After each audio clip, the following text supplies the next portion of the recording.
I love about this group is we're not the kind of geeks that's like, ugh, you didn't know that. Like, Right. I tell everybody, I love when people come up to me and go, I don't know this. And I'm like, do you have time? Sit down. I will. I'll put the kettle on. Yeah. I don't understand certain people that are like, ugh, you didn't know that. I'm like, they didn't read it. What's the big deal? Like, I don't get it. But for me, I love it. If I can sit there and let people know what's going on, I am a part of that. Because to me, you kind of have it to where it's like, if I don't know, and now my experience trying to find out is someone making me feel like crap, I don't really know anymore. Mm-hmm. You know? Correct. Right. Yep. Who cares anymore? So it's like, I don't ever want that. I need more mainstream America to be interested so we can keep this going for 500 years. You know what I'm saying? So we never have to revert back to, ew, is that a Justice League lunchbox? I'm going to shove you in a locker. Like, no, we need to avoid getting back to those dark ages. Exactly. Yeah, we kind of need everybody watching, so we get more. Everybody watching. Right. Everybody. All right. No exceptions. One second. Let me get back here. The young nerds don't understand how lucky they are. This was not cool when we were kids. Oh God. Yeah, no. I was on. I was in the tail end of that. Now, obviously, again, I think shows and movies have exaggerated the high school experience. Yes. I didn't. There was no pool table. No one was getting shoved in lockers. No wedgies. No, I'm going to see you after school. It was nothing like that. But you pull out a Spider-Man lunch bag in high school. Oh, yeah. Or a book bag or anything like that. It'll be a rough day for you for sure. Yeah. Oh, yeah. And I was a kid in high school that like stuck up for, I did all the sports and but I was a band geek too. So, but I was a big dude. So I was just like, no, you're done. Oh, yeah.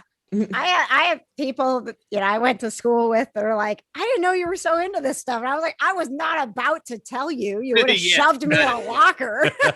And you're tiny enough you can fit. Yeah, not at all. You guys would never know. All right, let's get into our intro. You can bring what you got, I'm going to the top. Bring what you got. Bring what you got. I'm going to the top. I'm going to the top. All right. Welcome, everybody, to an all-new episode of Marvel Cinematic Review. We are the MCR of the MCU. I haven't before, but I want to give all the credit in the world to Patches. It was his idea for that. The idea of the MCR of the MCU. It just sounds so beautiful.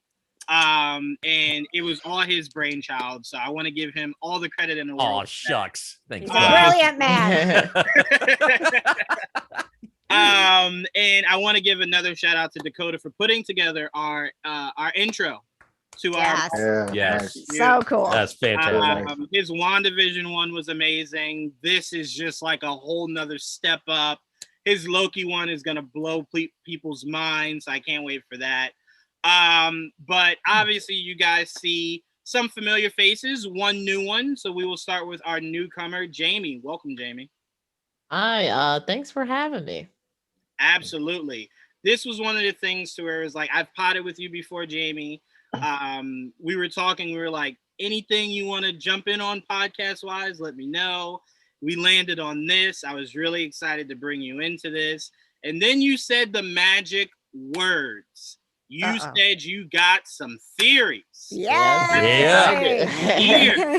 I'm all about the theories. So can't wait for that. We will get into that a little later. Welcoming back, just joining us, Dom. What's going on, Dom? Out here, man. Just got done eating some pizza.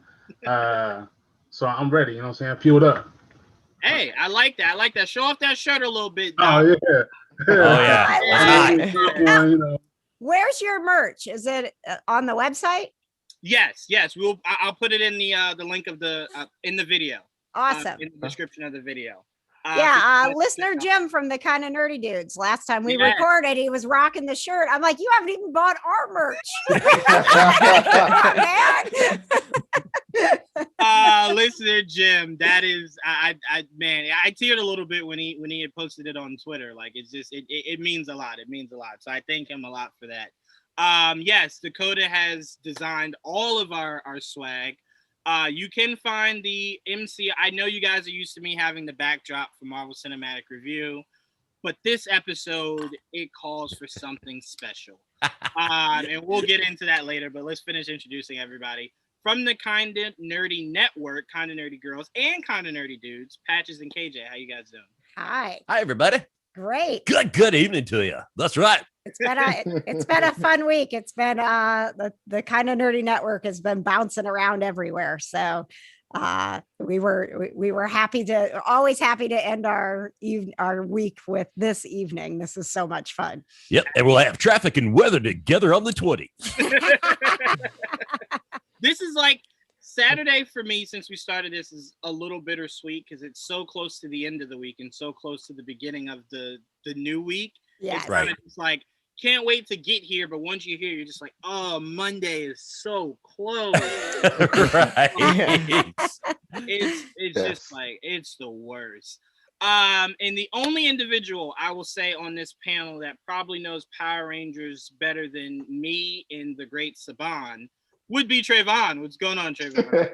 Hi, everybody. I'm happy to be here. Can't wait to talk about this one. Best episode yet. All right. You know what I'm gonna start doing? Because I keep seeing Twitter say that almost every week so far. Everyone has continued to say that, and I'm like, at some point, it will take the flair out of the word best if you add it to every episode you see. I didn't say that about the first one. Like, no, not you. Not you. But what I'm saying is, going forward, I'm gonna start holding you to that. So you said this one. Yeah. You did say so far. But I kind of feel like these shows are the kind of things to where it's like every episode is supposed to hit you some way significantly differently than the other. So we were surprised last night in the Kinda Nerdy Network when we were live. We had a couple of, I think they're actually in the chat, a couple of our folks who said this, they did not like this episode. Mm-hmm. Well, you know what? I feel as if that is a challenge that now I have to make them understand why it was a good episode. You mean you're actually going to try tonight? I'm going to try. Look, you guys know my rule. I'm going to be trying up in here. But no. All them out. So, let's get into this. I want to start off with, we haven't done this in a while, and I kind of missed it. We have not started off with our question leading into the breakdown of the episode. So my question this week is, who do you guys think the Power Broker is? And I'm going to start off with Dom, because apparently you be having that, that tinfoil hat on, man. So they're depending on you out here, Dom.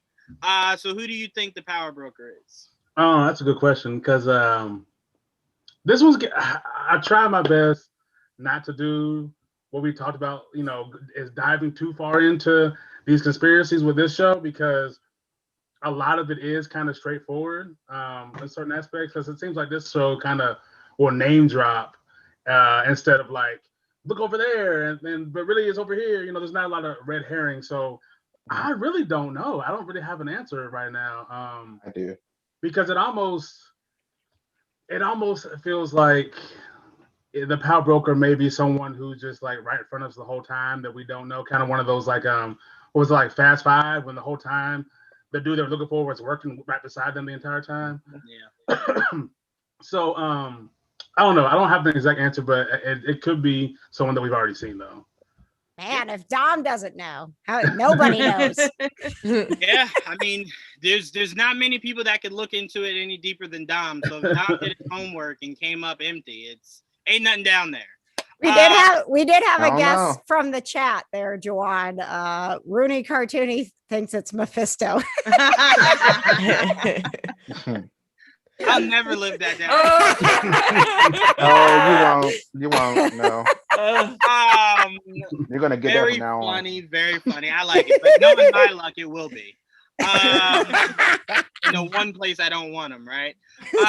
Welcoming on AJ, first time, and Tia. Welcoming back, Tia. What's going on, Tia? Everything's good. I'm sorry for being a few minutes late, but I'm happy to be here. All right. And AJ, I'm going to kick it to you, man. All right. First of all, love the Batman shirt. Had to say that. You know what I'm saying? Go ahead. Go ahead. Greatness. Show off the real Batman. All right. AJ, I was pointing the question to everybody of who do you think the power broker is? I'm gonna go on. I'm gonna say Everett Ross. Okay. I'm gonna say Ross. One of the reasons why I wanted to be Ross is because the power broker supposedly has something to do with the super soldier serum, and Everett Ross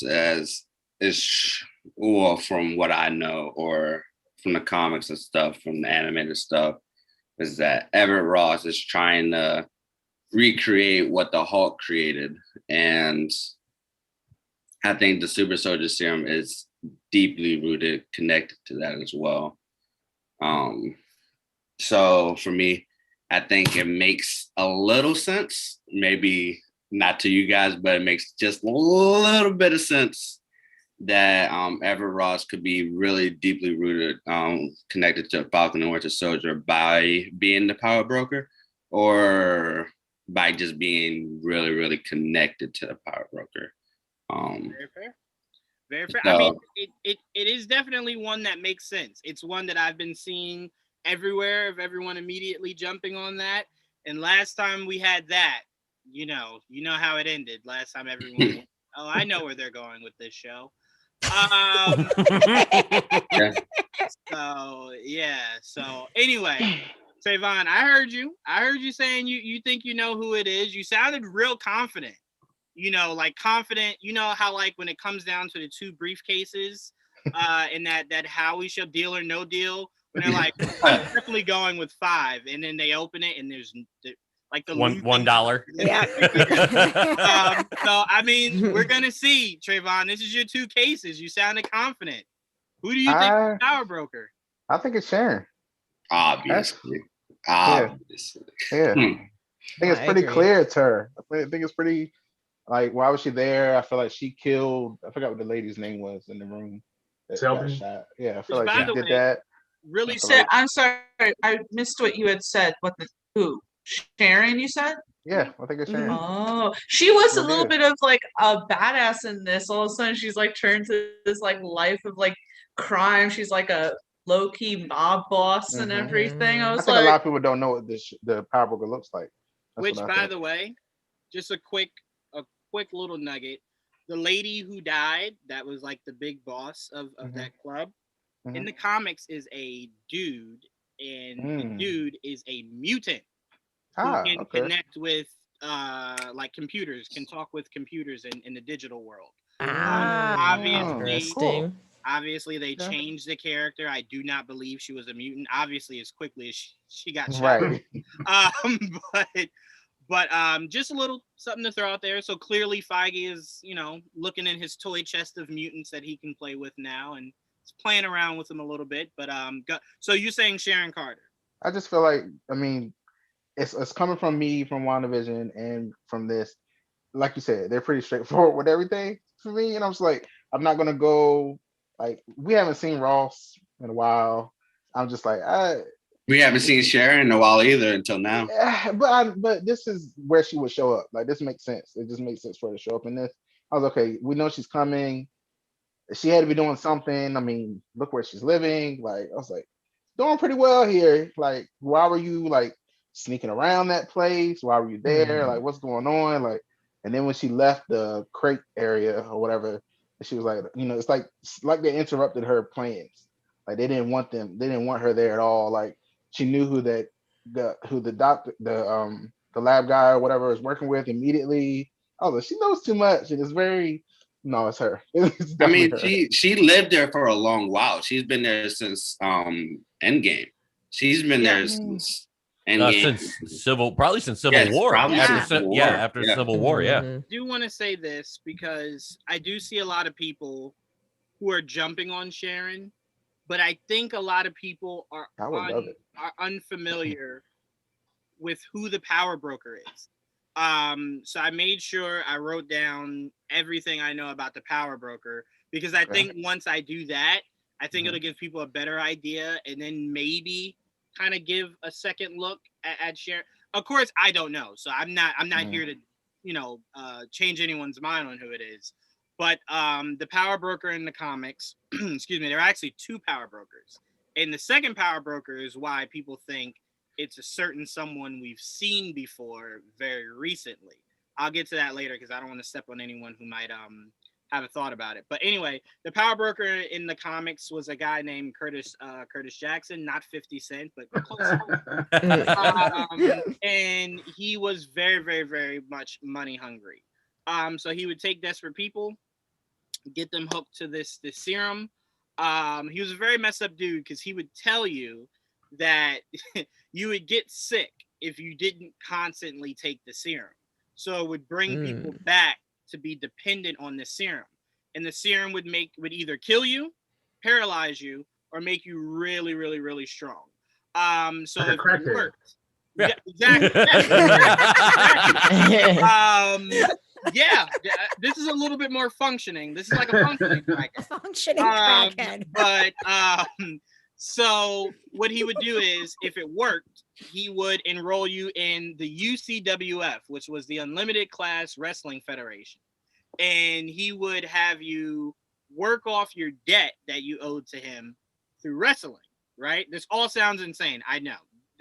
This show is not doing that. But the point of Curtis Jackson is he had a scientist named Carl Malice.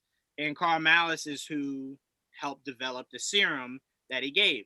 The importance of Carl Malice is, and Tia, I want to ask you this. Does the name Carl Malice sound familiar to you? No, not at all. I feel like you were expecting me to say yes, and now No. shit. I was expecting you to say no, Okay. because Carl Malice was in Jessica Jones as a scientist. So if we are to believe that the Jessica Jones world and the Daredevil world exists in the MCU, we have already seen Carl Malice. But also, last little bit, Curtis Jackson did try to do to Walker and his friend what he did with everyone else. They were able to escape because they wanted to be heroes, ultimately. So this is pretty. It's possible that someone like this exists. Obviously, no wrestling federation, no functioning crackheads to a degree. But it would This takes a turn into wrestling. Patches is going to be They're so like, huh? happy. Right? Like you just see John Cena show up for no reason. Like, Right. Doing Wrong double duty with universe, bro. Suicide Squad. Right. How dope would it be though if John Cena was in it because wrestling was involved and his power was to turn invisible? How dope would that be? Right? How accurate? Oh, that'd be great. That would be accurate, right? That would be badass. Yeah. Can I say one thing? Like, I love the idea almost of Sharon Carter being the power broker. Like, ideally, in the past when we talked about KJ and I have spoken very highly about Sharon Carter and being a great ally. But I like the idea of the turn because I've mentioned this before. If anyone has watched the show Revenge, Emily Van Camp. Yes. Emily Van Camp was so great at being like devious and turning it on and off of when she was fooling people and when she was, being mischievous. And it's like, she can do that.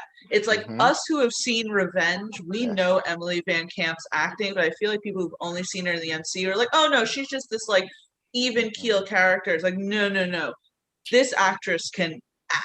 And it's like that would give her so much to play with, I would love it, yeah. Well then, Tia, is that who you think is the power broker? Well, so I don't have not having any knowledge of who this character was prior. I wasn't thinking about who it was. I just kind of was on the mindset of, well, the show will hopefully tell us at some point who the power broker is. So I'll just wait for that to happen. Fair. Jamie, I'll go to you. Who do you think the power broker is? I honestly don't know. I feel like Sharon is potentially a good guess, but given that this has like the comics have a factor into it, I'm like, I don't know, because from what you were saying, like she's in no way, shape, or form even close to being the power broker. But I do feel like she has like either she might know who they are, or she like works closely with them, or I don't know.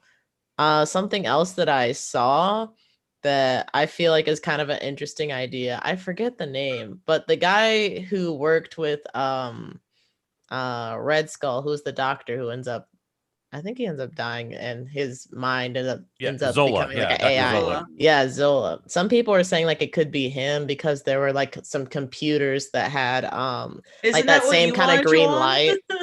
So I don't know. That could be it, but I honestly have no idea either. That I to me, I feel as though because they went from Cap being in World War II immediately now to him being in present day, it left out all the possible villains that Cap had in that timeline. Being another quick little insight, a lot of people were shocked to see that Zemo was filthy rich. If you know the comics, you know the title of Baron is something that's passed down. And that's why I'm like, he does say it. He's like, I am a baron after all. Like he says that. So to me, I am curious about his lineage. Did his grandfather maybe fight Captain America back in World War II? But I'm mostly interested in like when Wanda became the Scarlet Witch. Reveals of titles mean something to me. So the idea of us finally hearing him be referred to as Baron Zemo would be something really, really, really cool for me. But just to see that mask, I was just like, oof. You guys are pulling me in, but then he immediately took it off, and I was just like, nah. I thought of you in that. I did too. Sorry, Jamie, to interrupt you, but I thought fine. of Jawan in that moment because he's a stickler and a purist when it comes to masks. So when he's like wearing, and as soon as he took it off, I'm like, Jawan is gonna hate this right now. That's so funny. I thought the exact same thing because when the posters came out and Zemo had the mask on, Juwan's so excited about it. And as soon as he took it off, I'm like, ooh, Juwan is mad. I'm just like, I don't know. It's just one of those things where it's just like, what'd you put it on for? Like, significant at that moment, just like, I'm gonna blow stuff up, but I can't let them see my face. It's like you're gonna kill me. That's why he was wearing it to disguise. We don't know if he's gonna wear it again. No, we don't know that it was kind of random in my opinion too. It was just it was weird. But to me, as long as the show ends with his face burning and the mask being melted onto his face to stay there, I'm good. Why would you do that to Daniel Brühl? He's so pretty. Because I don't care about how pretty Daniel Brühl is. You wanted to be Zemo, so I care. But I will say though, I'll ease up on my stance on his mask wearing if we do get a story that his grandfather donned the same mask. But his mask was like, on his, like he couldn't take it off. In the comic, Zemo did get burned where like the mask like kind of like molded to him. So I'm like, if they tell us his grandfather went through that, I'll be like, okay, I don't need to see it again. But if you're telling me his lineage never fought Captain America, he's the first one. You got. Look at that. That doesn't come off. That does not come off. So I'm gonna wait. But anyway, Patches, KJ, who do you guys think is the power broker? I didn't have. We had talked about earlier. I've taken the stance of expect nothing, accept everything. So every theory so far has been great. I think Zola is the most feasible because to think that his mind was only uploaded to that bunker, that one, in that one place is very ignorant of us to think that. So I'm sure he's everywhere, but Ross, I don't think so much. But Sharon Carter, that makes a lot of sense. Martin actually in the comments, he asked why would she point Zemo, Bucky, and Sam to the guy supplying her super soldier serum because the Flag Smashers stole the serum. So she's using the best people that she knows. She can manipulate the best people to get her serum back if it is in fact her as the power broker. Yeah, I mean, I same with Tia. I loved seeing Sharon being such a badass, but it was the entire time. I hadn't thought about it until you guys brought it up that Sharon might be the power broker, but I was the entire time going, what is she doing there? Like, of all the places, like, okay, fine, you can't be extradited. There's lots of places you could end up and not be extradited. Like, what is she? Why there? Yeah. What is she doing in that place? And in the particular place where we're dealing with the super soldier serum, and she has this, history with Captain America and such. So I think it's feasible that everything that she has gone through, that she has some sort of stake in what happens with this serum. And I would love to see that, but I don't really have any theories. I just feel like the power broker, given how few episodes we have left, I think the power broker has to be someone we know, because they don't have time to introduce someone new and have it matter to us at this point. So when you're looking at, is it Sharon? Is it Zola? Is it Ross? I don't know for sure, but I definitely think it's somebody that we've already met. I'm going to go ahead and say it is 1,000% General Thaddeus Ross. It is him, because I do believe the guy who, almost 10 years ago was trying to do what is being done now and created an abomination and also created the leader to a degree. I do believe that he has been trying to create his own super-powered team that he can utilize at his disposal, sort of like him being the Amanda Waller to the Suicide Squad. Right. And I believe he has perfected it in someone we will be seeing in the month of July. And that is none other than Taskmaster. I believe that's why Ross is in Black Widow, because he has mastered it and wants to check on his experiment.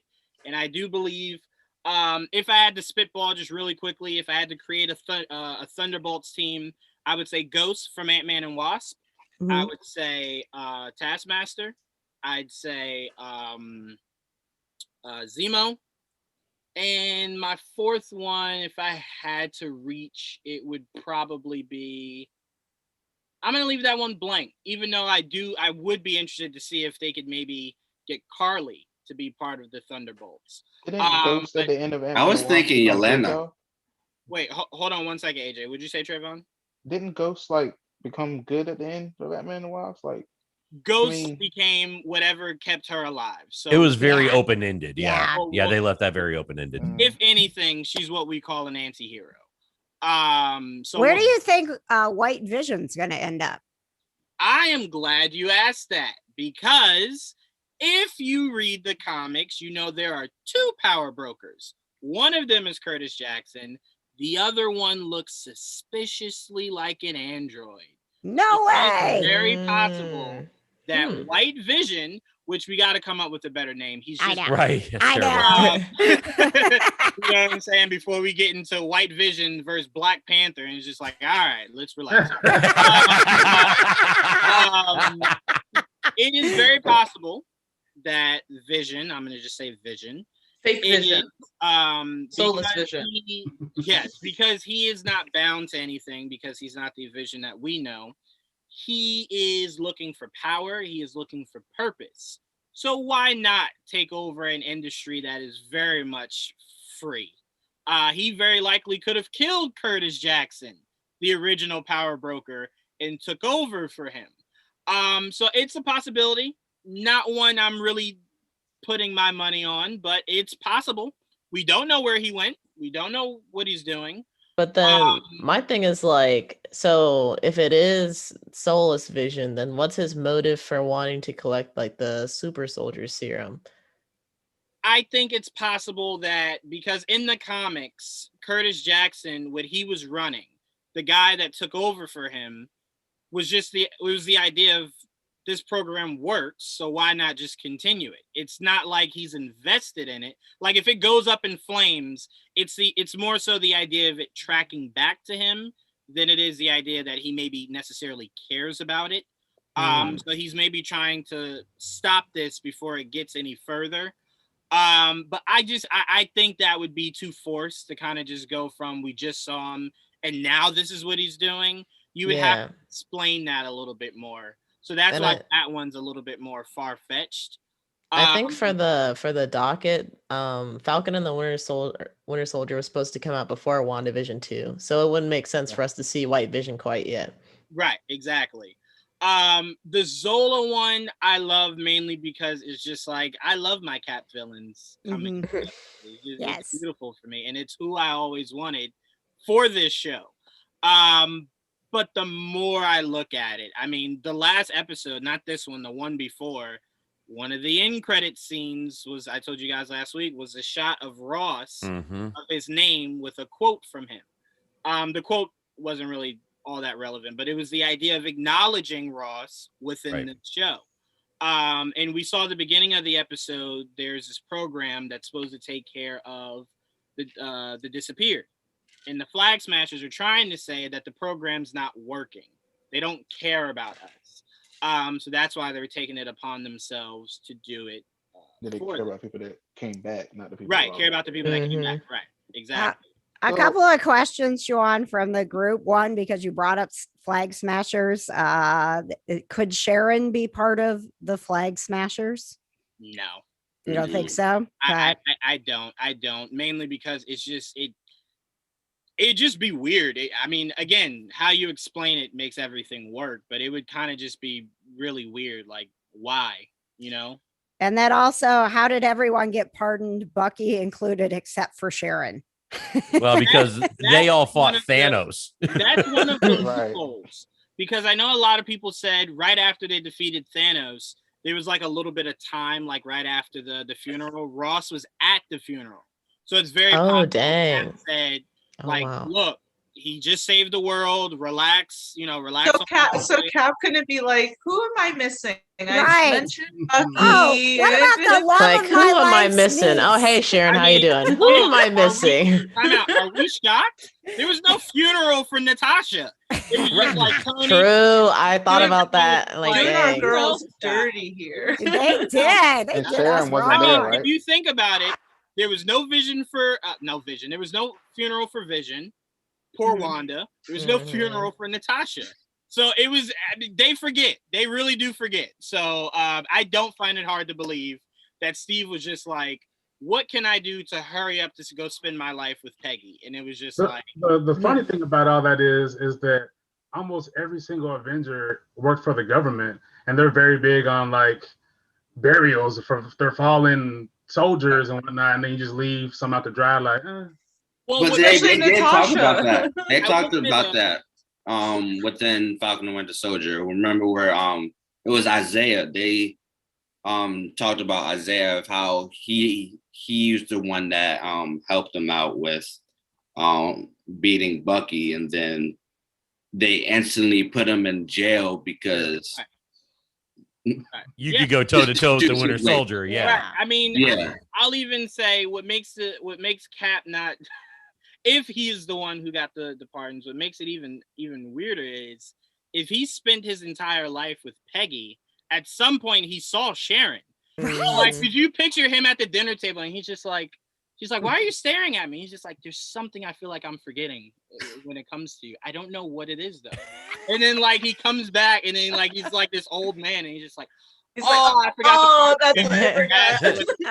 That's what it was. Oh, this got awkward. If Steve is like still alive today, right? Like Sam or Bucky needs to give him a call and like, yo, you didn't get Sharon pardoned? Like, fuck no. Shit, sorry. You know what's crazy? See, I feel like that's exactly what Steve's gonna say. Oh my god, no, I did forget. I said to myself, there was someone. I forgot it was Sharon. Yep. Where was she? He's I like, didn't getting hear. old's a bitch. You forget things. I totally forgot that other Carter that I kissed. I forgot that kiss meant nothing at the time. Like that's like I really forgot. But all right, so let's get into the episode. By the way, I want to skip to the end because I've just seen this all over Twitter. That was not a Okoye at the end of the episode, people. No, it's not. It was not. Oh, I saw that Okoye. trending. Like when I saw it, I was like, huh? And I was like, did we get like an image of Okoye in Black Panther 2 or something? I clicked and I was like, guys, what the hell? Oh, man. That was not a Okoye. That was it was the one probably that said, the "Move only or one you in will the be Dora moved." Milaje. That's a great line. I personally cheer myself. She was the one in Civil War as T'Challa was heading back to his Trayvon farm. just said that, yeah. She was telling Natasha, like, you want me to move you? Like, I can do so. Move. And I loved it. I do get mad at T'Challa every day. Like, why didn't you just let them fight real quick? Like, just real quick. You know what I'm saying? Just it would have been badass. let him dance. Just give him like 15, 20 seconds. Just let him do a little dance. I just wanted to see where Natasha's hands was at real quick. Like, can she keep up with Got the him. Milaje? She got him, Like, man. just real quick. Come on now. Oh no. Oh, she got him. I would love that. You know what I always found funny? I'm like, the Russos probably had that in the script, and Feige came in and was like, absolutely not. We will not have Natasha get trashed out here. No, take that out. I will say, I think the woman's name I saw is Ayo. I could be wrong with that. Yeah. We all know that Ayo would have won. So she said she won. You know that Kevin Feige's like, I can't have an Avenger list. No comment. Black Widow's got to have her own movie too soon. Yeah. I know. Who I'm wants not to see touching this Black one. Widow get Nope. dragged? I don't like how you guys are underestimating. Exactly. Natasha. Thank you. I am with you. Somebody else said I it. don't I like didn't You're say saying it. that's the only Yeah. burial she was going to receive is that fight. I love They took it out. The reason why I am underestimating Natasha, in the comics, the Dora Milaje would go up against aliens, superpowered beings with staffs and just good hands. I 100% believe they could drag We her. Black Widow. We legit saw her. Come on. Black Widow does the same thing. Are you No. kidding me? She's a No, we're world's not doing most that. dangerous Obviously, assassin. We're Come not on. doing that. I'm sorry, she's getting dragged in that street. No, she's not. No, she Hand is in not. hand, just No. dragged. We legit saw Mhm. Natasha fight a Black Order and Infinity War. Whoa, don't use that as an don't ever use that as an example. Why not? You Why not? just used aliens as an example. Why not? No, that's different. That's the worst. It's not that they're aliens, are they not? Answer Yeah. the question. Are they not First of aliens? all, in the comics, no, they're gods, and they had Natasha. That's even better. That proves even my point better. even more. All right. Anyway, Gods versus Anyway, aliens. Who will win? I'm gonna Team I'm gonna Natasha. Gods versus aliens. Who will win? We are going to do a poll on Twitter and see who The thinks- poll. Oh, come on. You right now. Come on. Gods versus No. aliens. Who That's will where we're win? gonna go. Yeah. You know what? Since y'all think Natasha's so nice, I'm gonna have her fight the whole Dora Milaje. How about that? Is her hands? How is that fair? That's How is not that fair. fair? That's not fair How's at that all. fair? Why? She can fight gods, AJ. I mean, Why we is can that? have, we can have a fight with It's one Okoye. How about versus that? one. Okoye Anyway. versus One her. versus We can do one. that. I'm gonna Yeah. pass this Yeah. on. Now Y'all you're do- ganging up on Natasha because you know she'd win. So you're bringing all these No. other people. Yeah. No one said First of Natasha all, would to win be against fair, the god, by in the way. Fight, to be fair in the fight, I would definitely tie one of the Dora Milaje's hands behind her back, just so it's fair for Natasha. You know, Rude. it's a fair fight. But Rude. anyway, You obviously need to read more up on Natasha then. That's all I'm I'm saying. assuming you're not looking forward to this movie that's coming. I'm assuming. to the Black Widow, Since you talking like this. I'm 100% looking forward to this. No, but no, no, no. You shouldn't be. No, no. Not Watch for her. Not for her. I want to see her replacement, and I want to see Taskmaster. That's it. Ooh. Wow. I care about Natasha. Ooh. I'm Anyway, gonna Wow. fight you. Wow. Disrespectful. Oh, Disrespectful. Hey, KJ's got quick no. hands too, man. Watch your Wow. words. if we Oh. can allow Tia weekly to disrespect Hawkeye, I should be able to throw some shade at Natasha. There shouldn't be shade for Hawkeye. There shouldn't be shade for Natasha. There shouldn't be shade tell for you what. anybody. Tell The you what, Hawkeye shade is warranted. when just Tia Mm. agrees I- to lay down her Hawkeye arms, I will lay down my Natasha. All right, hold on. Let's get this over with. What is your issue with Hawkeye? What is your issue? Oh, Jeremy boy. Renner. Okay, outside of the actor, what is your issue with the character itself? Listen, I'll give you a quick rundown, right? Because we're talking about the Falcon and Winter Soldier. I had no problem with Hawkeye up until Age of Ultron. I liked him in Thor. I thought he was nice, badass, blah, blah, blah. In the first Avengers, I liked his story because I was like, oh my God. And when he got, brainwashed, I felt that, And then in Age of Ultron, and I always say this, it's like, hey, we're in the middle of battle, we're fighting this, we're fighting that, we're fighting this. Let's take 20 minutes to go to Clint's farm, and then Clint will say how he's like the most valuable person in the Avengers, and they're my mess because Jeremy Renner had such a problem that he was only in 10 minutes of the Avengers and bitched and moaned. Once again, what is the issue with the character and not Jeremy Renner? I can't separate the character from the actor is what the problem is. That's the problem. You and Juwan, I swear, you and Juwan. We're gonna move on, but I always feel vindicated that she cut that cable and fell down. But anyway, Juwan. It should have been Hawkeye. First time I see you in person, I'm gonna kick you in the shin. You're gonna see it coming. Hey, we're gonna tag team them. We're gonna tag team. KJ and AJ versus Juwan. I was the only one in the theater clapping when everyone was crying. I was just like, oh, I was so pissed. We'll see another day, Hawkeye. That's what I'm talking about. All I know is there better not be any disrespect for Kate Bishop. That's all I know. Kate Bishop, we stand. Kate Bishop, we stand. All right. Hawkeye can go away, but Kate Bishop can stand.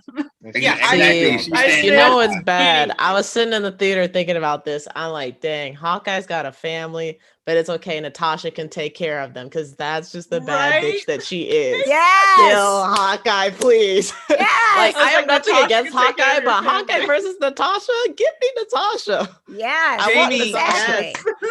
Yes. Well, and you think about everything that I know, Tia, you don't care, but everything Hawkeye did, he can't keep living with that. He murdered so many people, and not the They were gangsters. What about Bucky? They were gangsters. It's okay. Sam is killing millions of people right now. But Trayvon, Hawkeye's just gonna go back to his family and just act like to his kids that he didn't murder a bunch of people. Yes, 100%. I mean, time out. As opposed to what life was Natasha going back to? She wasn't going back to a bunch of little kids pretending to be Mom of the Year. Yeah, exactly. She was being who she is. Picture that conversation to where the kids are like, "Man, how did my dad die? I let him go." You what? Yeah, let him go. One of us had to. That's fine. Well, Natasha and Clint's wife could have lived happily ever after on the farm and everything. It would have been fine. Clint deserved that life. Clint deserved that life. Thank you. He deserved the end of that. The person who is no longer here is the person who should no longer be here. All right, James. I don't agree. Iron Man. Wrong. We're gonna take a poll. Iron Man, I agree. Iron Man deserved to die. He needed to die. Okay, all right, we're getting ridiculous here. Jamie, I'm gonna go to you. I want to hear your thoughts on this episode. I want you to kind of lead us into some of your theories on this episode. Okay, all right. So I've only seen this episode once, so I usually like to watch twice, and then that's when the gears start turning. But this episode was so much better to me than the previous two. I'm not gonna lie. The first episode, I wasn't bored, but I wasn't really invested in what was going on. And then the second episode, it was just a step above for me. So now the third episode, I'm like, okay, now we're getting into things. Now things are moving. But some of the theories I had about the second episode and the first episode kind of relates to, I feel like Marvel is trying to give some kind of social commentary with the Falcon and the Winter Soldier, which I have conflicting feelings about, because yes, there's a black lead, but I don't feel like there always needs to be some kind of commentary when you have a black lead. Right. I feel like lots of people that detracts from the entertainment factor for some people. And then I was talking with my friends about the idea of TV kind of being an escape. And I'm like, well, yeah, I guess TV is an escape for reality sometimes, but these writers are also trying to make a modern Avengers story, and they have to pull from what they know, which is the everyday. So like seeing the like them get stopped by the cops and like him trying to ask for his license and him like talking with Isaiah and seeing like just how badly they treated him. He was doing like the same stuff that Steve was doing, but he ended up in jail for it. So I feel like Sam was kind of like tussling with the idea of being like a Black Captain America or a Black like superhero figure to the public and what that means and like the consequences, the possible consequences that can come with them. So like moving into this episode, at the moment, I don't feel like there was more development in that kind of plot line, but I still do think that's something kind of lingering, especially with him thinking about destroying the shield.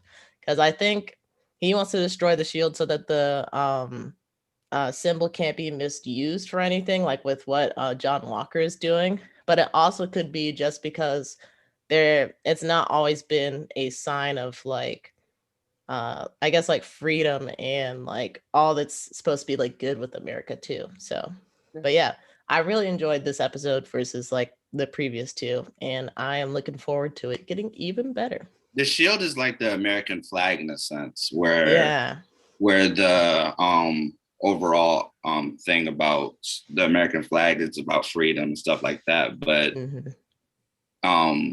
to be honest, it really isn't about freedom for America with Black people, for Asians, and just in general. It's not freedom at all.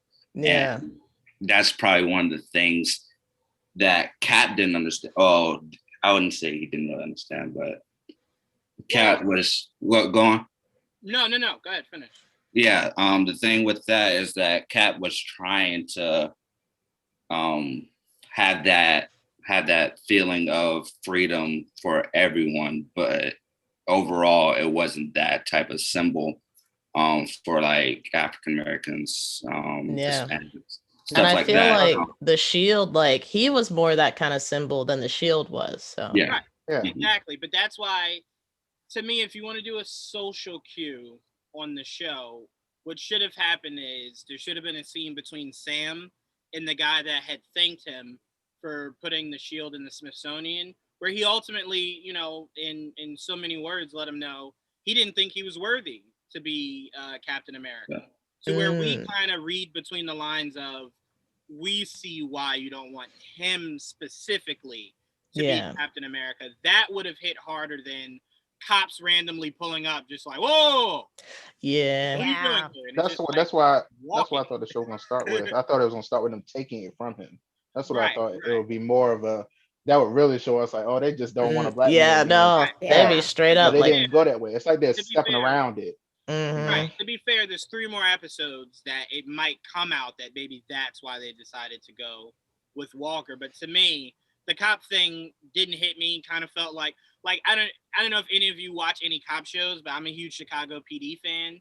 And the season started to where it was going to make sure that you understood, that they understood what was happening in today's society. And it's like, no, we live it. You don't have to force it. And I think what makes that show even worse is there's like one black character in that show. Now there's 2, but at the time there was 1. So it was kind of just like, hey, carry us. And it's like, no. And I wonder, go ahead, Trayvon.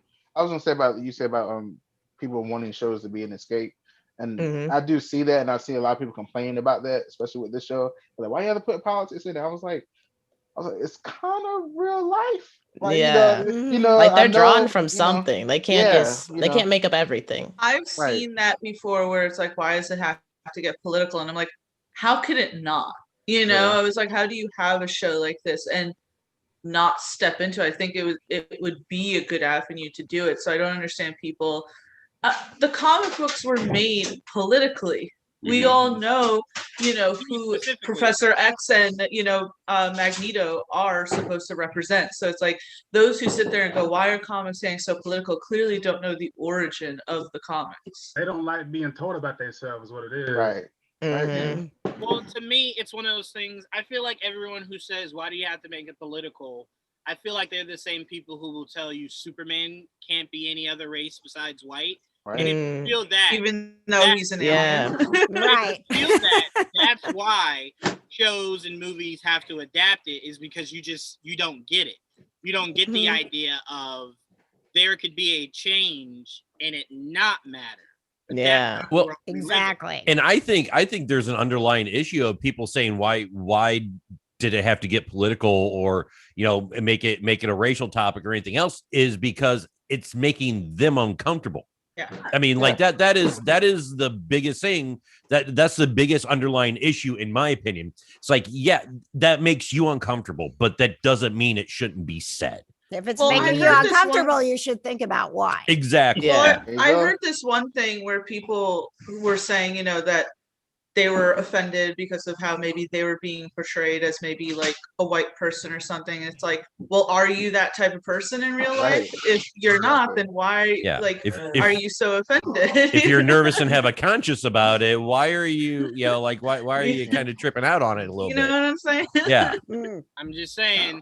But yeah, so to me, I just say find a way. I tell you guys all the time, when you're casting, when you're casting Supergirl as Hispanic, or you're casting a lead as, as gay or whatever, it needs to become a norm that it's not just shock and awe to where it's like people are like, oh my God, I didn't see that coming. It should be something that we're doing more naturally. So when we see it, it's just like, oh, that's cool. And then we're just moving on like we would if they said, oh, a black guy's playing Black Panther. We'd go, oh, okay, yeah, all right, let's move on, Yeah. So you got to start taking the shock and awe out of things by normalizing it. And the only way to normalize it is to get society okay with the idea of people look different. I know Right. Yeah. weeks ago, we should just look this way or just be this way. That's not how the world works. So Right. Well, and I think I'm sorry, go ahead, Patrick. Oh, sorry. No, well, and I think they have a perfect medium to do it if done correctly. Mhm.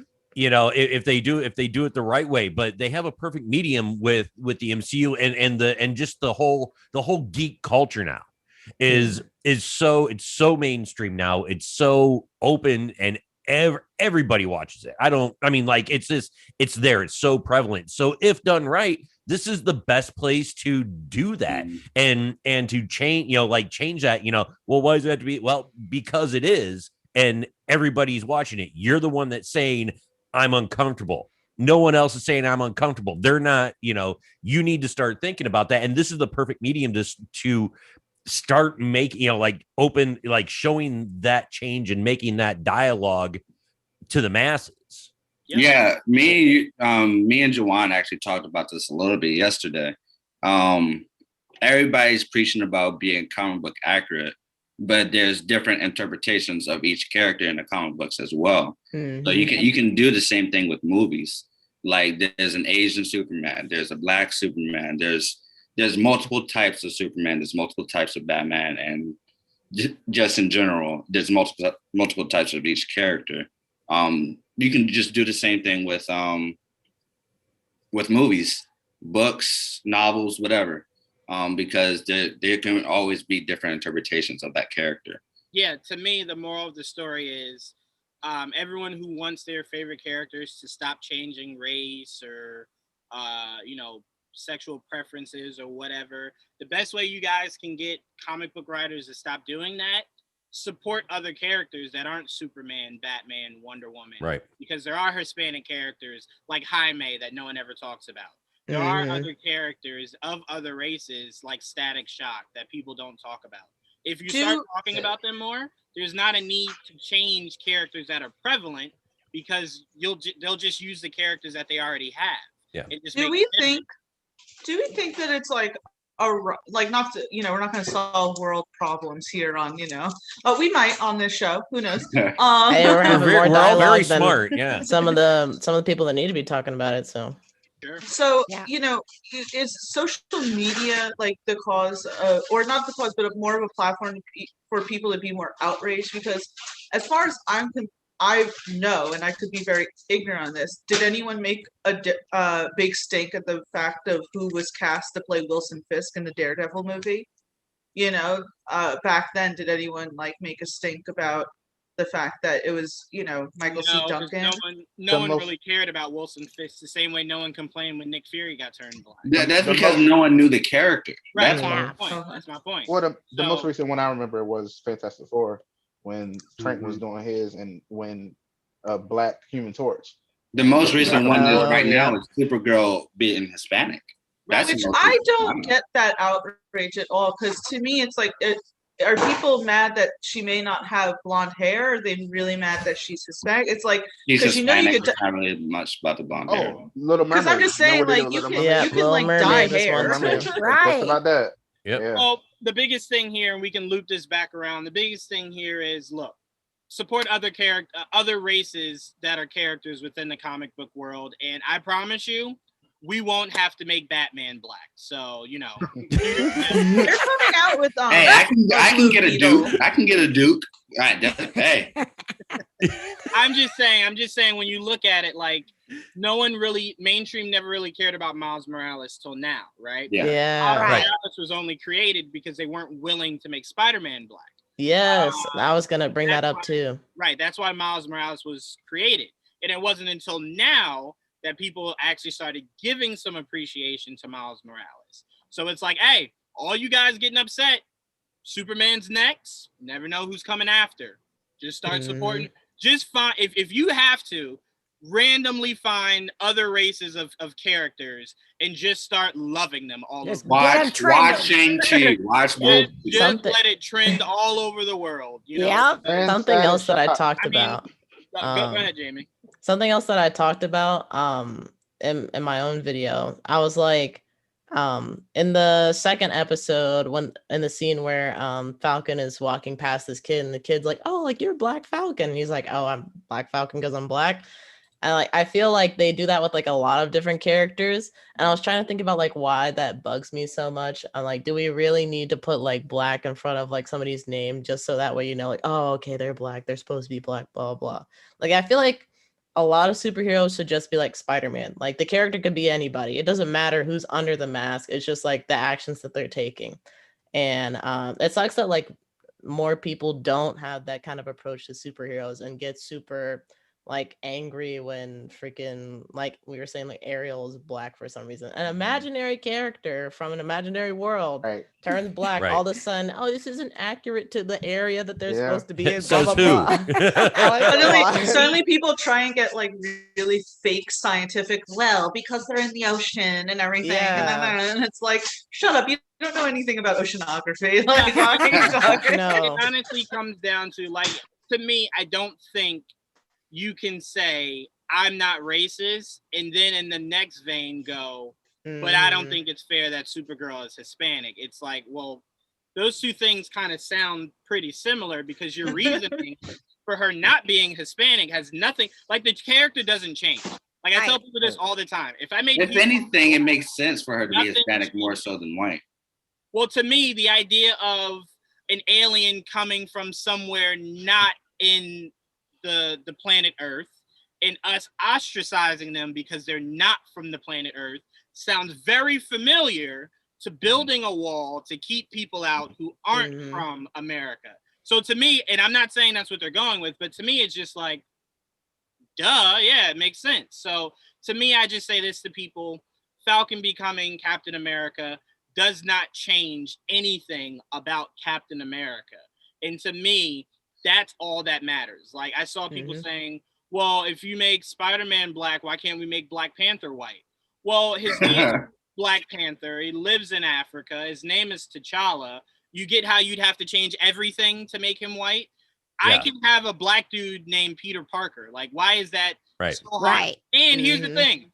Peter Parker's not filthy rich living in New York. Right. They're not changing Red Black Hulk Panther's living name in to New York. Chuck. Right. You know, I I'm mean, pretty sure you can find other races that are struggling to make it in New York. It's I'm gonna start no calling white- Black Panther Chuck now.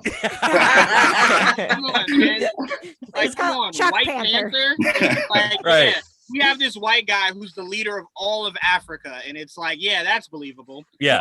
Oh, it's Sup, like Chuck? that one movie, The Great Wall or something like that with Matt Damon. The Last Right, Samurai, right. Tom Cruise being the last samurai in all of Japan. Right. But anyway, Oh man, Hollywood's been wild. Hey, that was a good movie. Oh, I'm not gonna lie, that was a good movie. That was a good movie. I agree. Anyway, I feel as though we believe that because we are not of Asian descent. That's why we don't really kind of feel the hurt in that. Well, Mhm. you know, you had Right.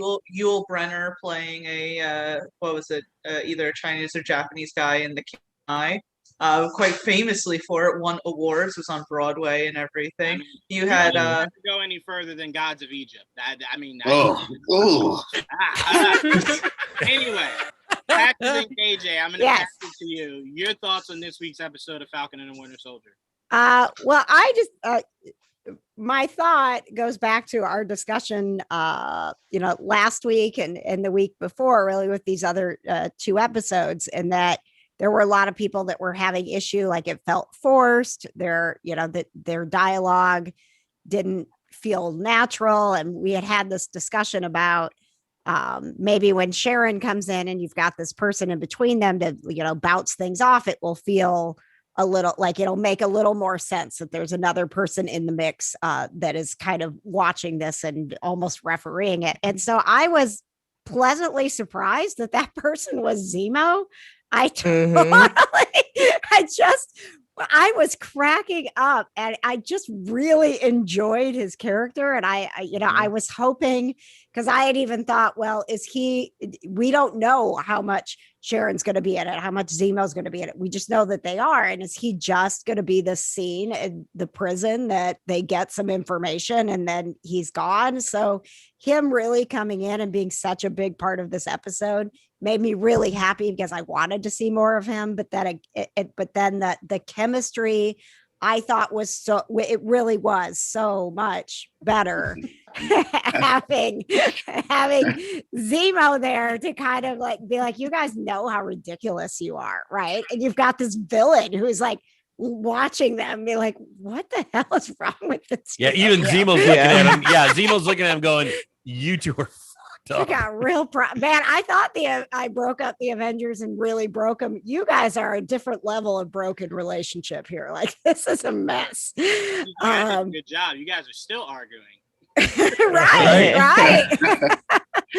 So I really enjoyed that, and I'm excited to see where that goes. I mean, ultimately he has his own agenda, so I don't expect them to be best buds moving forward, but I thought that it did add the element that we needed of giving some contrast to their relationship, and having somebody in the show that was kind of helping us navigate why these guys don't get along, as opposed to them just being quippy with each other in the previous episode.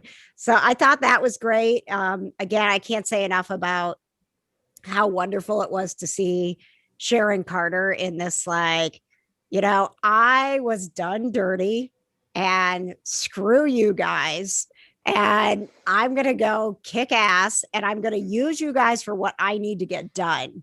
I'm gonna go make some money. Right. And then no, I'm not getting in the car with you. Bye. Like that. I really loved seeing both of those characters and the roles that they were playing in this show. So that was fun for me. I didn't really have any more theories. I mean, I just really enjoyed the fact that we got to see both of these characters we've been looking forward to. And I feel like they really kind of took the show to the level that we wanted it to be at. Yeah, I'll definitely say Zemo, when he pulled up with the get in loser energy, like get in. Yeah. Right. Someone said he pulled up like it's Britney, bitch. Get in. I love the going energy of shopping. that. I'm sorry. Go ahead, Patches. Oh no. I was just agreeing. I felt that the pacing of this episode, it was better, but it's still, there's something off about the pacing of the show. And I know it's only 6 episodes, but I still can't. There's too much stuff going on right now. I can't put my finger on it. I don't dislike it by any means. I'm enjoying the ride 100%, but I can't. Hopefully, maybe by next week, I'll kind of be able to put my finger on that pulse a little bit. But there's just something just a tiny bit off about the pacing that's like kind of throwing me and not letting me completely like 100% immerse into that story. Question. Sorry. Yeah. Did you feel that way with WandaVision as well? No, because we knew going into WandaVision that they just were redoing everything we ever knew about the MCU, like the approach of the MCU. That was the whole, it was a brand new concept. And like I said earlier, that was the, don't expect anything because this is all going to be new. See, I think with Falcon and Winter Soldier, it felt like an MCU movie. I think that's probably one of the reasons why the pacing seemed a little bit off, because I think it was meant, I don't know, but I think it was meant to be a movie, because it feels like it should have been a movie. So sometimes what I do is once everything is done, I just rewatch it from episode 1 to episode 6 or episode 8 or however long. And I think if you watch it like that, the pacing wouldn't feel as weird. I feel like, at least. I'm and I wonder too, AJ, if because WandaVision was so different to everything that we had, that it's almost like you have to get back into this is the tone of the MCU. Like WandaVision was not the familiar, right? It almost like it was like so refreshing and crazy and cool and different from what we've seen that you have to remember. Yeah, but this is the MCU. Yeah. Well, and we even touched on it. And we before we started tonight, talking with Joanne and Jamie, and I think Trayvon was there at that point. But Gamer Katie, that's on Kind of Nerdy Girls, she didn't watch any WandaVision until all 9 episodes were out, and she just binged through that, and she was just kind of like about the show. Now that's, we were waiting every single week. We did 8 weeks of talking about WandaVision and having theories and having a whole week to think about the episode and everything else. So to AJ's point, I think once it's all out and try to do a binge of it, that pacing might be better, as opposed to just being a week apart when you're keeping an MCU style movie / show going on. It's hard to break that up and then wait a week. WandaVision did feel more episodic. It was meant to, because it was a callback to cable television through the decades. So it's like that did feel more, it felt better week by week, even though we were so frustrated week by week, because every time it got like to a certain point, all of a sudden the please stand by screen came. But that felt like, okay, I understand what you mean with the Falcon and Winter Soldier, where it's like maybe it would feel better paced once you watch everything all together. Right, because it feels like at every single episode, it's felt like you're in movie mode, and then you're like, it didn't end. Like when it cuts off and it goes to the credits, it's like, oh, it's almost like there hasn't been episode resolution. I don't get the rest of the story yet. Yeah. I think with us that our brain just automatically goes to the movies, because that's what we've been known for what, 12 years, 12 plus years. So getting into like a series type of mode, like a Game of Thrones or Haunting of Hill House, I think messes up our perception of how the pacing is supposed to go.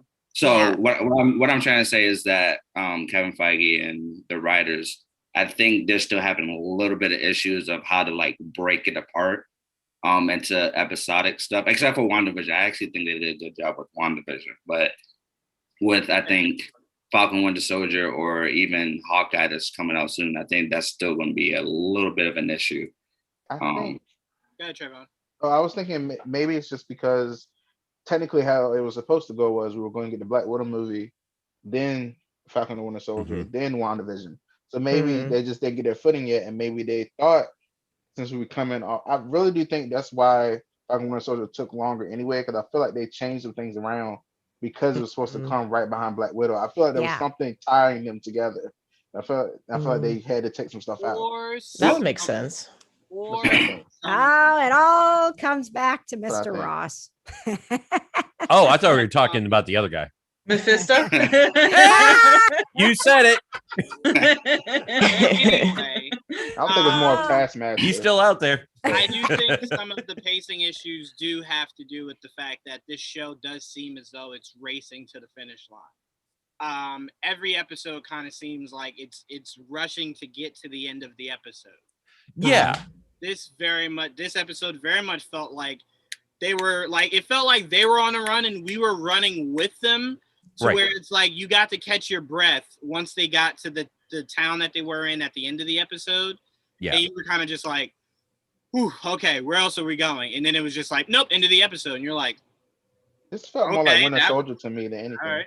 Say it again. I'm sorry. This felt more like Winter Soldier to me than anything else. Any of the other episodes. This one. Yeah, me. for sure. Yeah. that's how it Going felt. into the city, it felt like a Black Panther type of movie to me.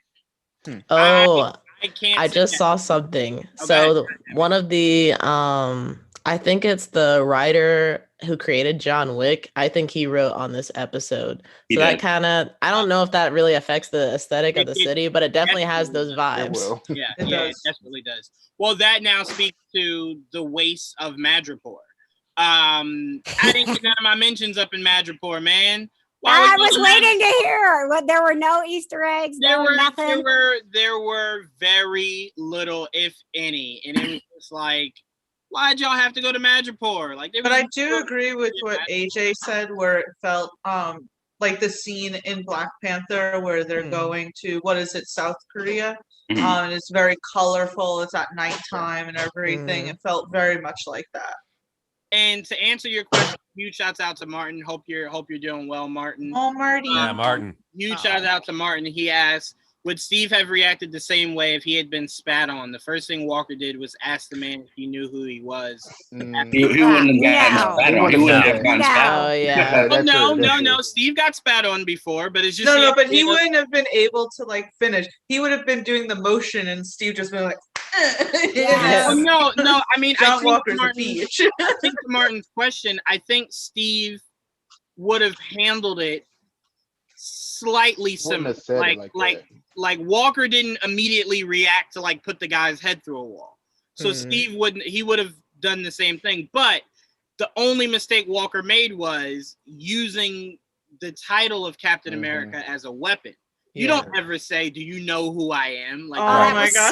so gross. You God, don't I have to just say want to that. punch him. so Cap would have wiped the spit off and then continued to ask his questions. So Right. no, Cap definitely wouldn't have reacted that He way. wouldn't have Oh. taken it probably as personally, like, John Walker felt like offended, like, how dare he? You know who I am? Right. Steve Yeah. Rogers like, yeah, anyway, enough with this Well, little and- bitch ass.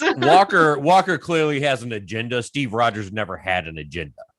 Well, Mm. Steve Roger- he was also for the people. So it's like Right. I think Yeah. Steve would have wanted to know why the guy felt that strongly. Yeah. And Yeah, he I would have agree. liked to have seen if there was any way he could have maybe tried to facilitate some kind of peace. Like honestly, at the end of the day, this is the generational old problem. The difference between the government wanting to be the government and not really caring about anything below the government.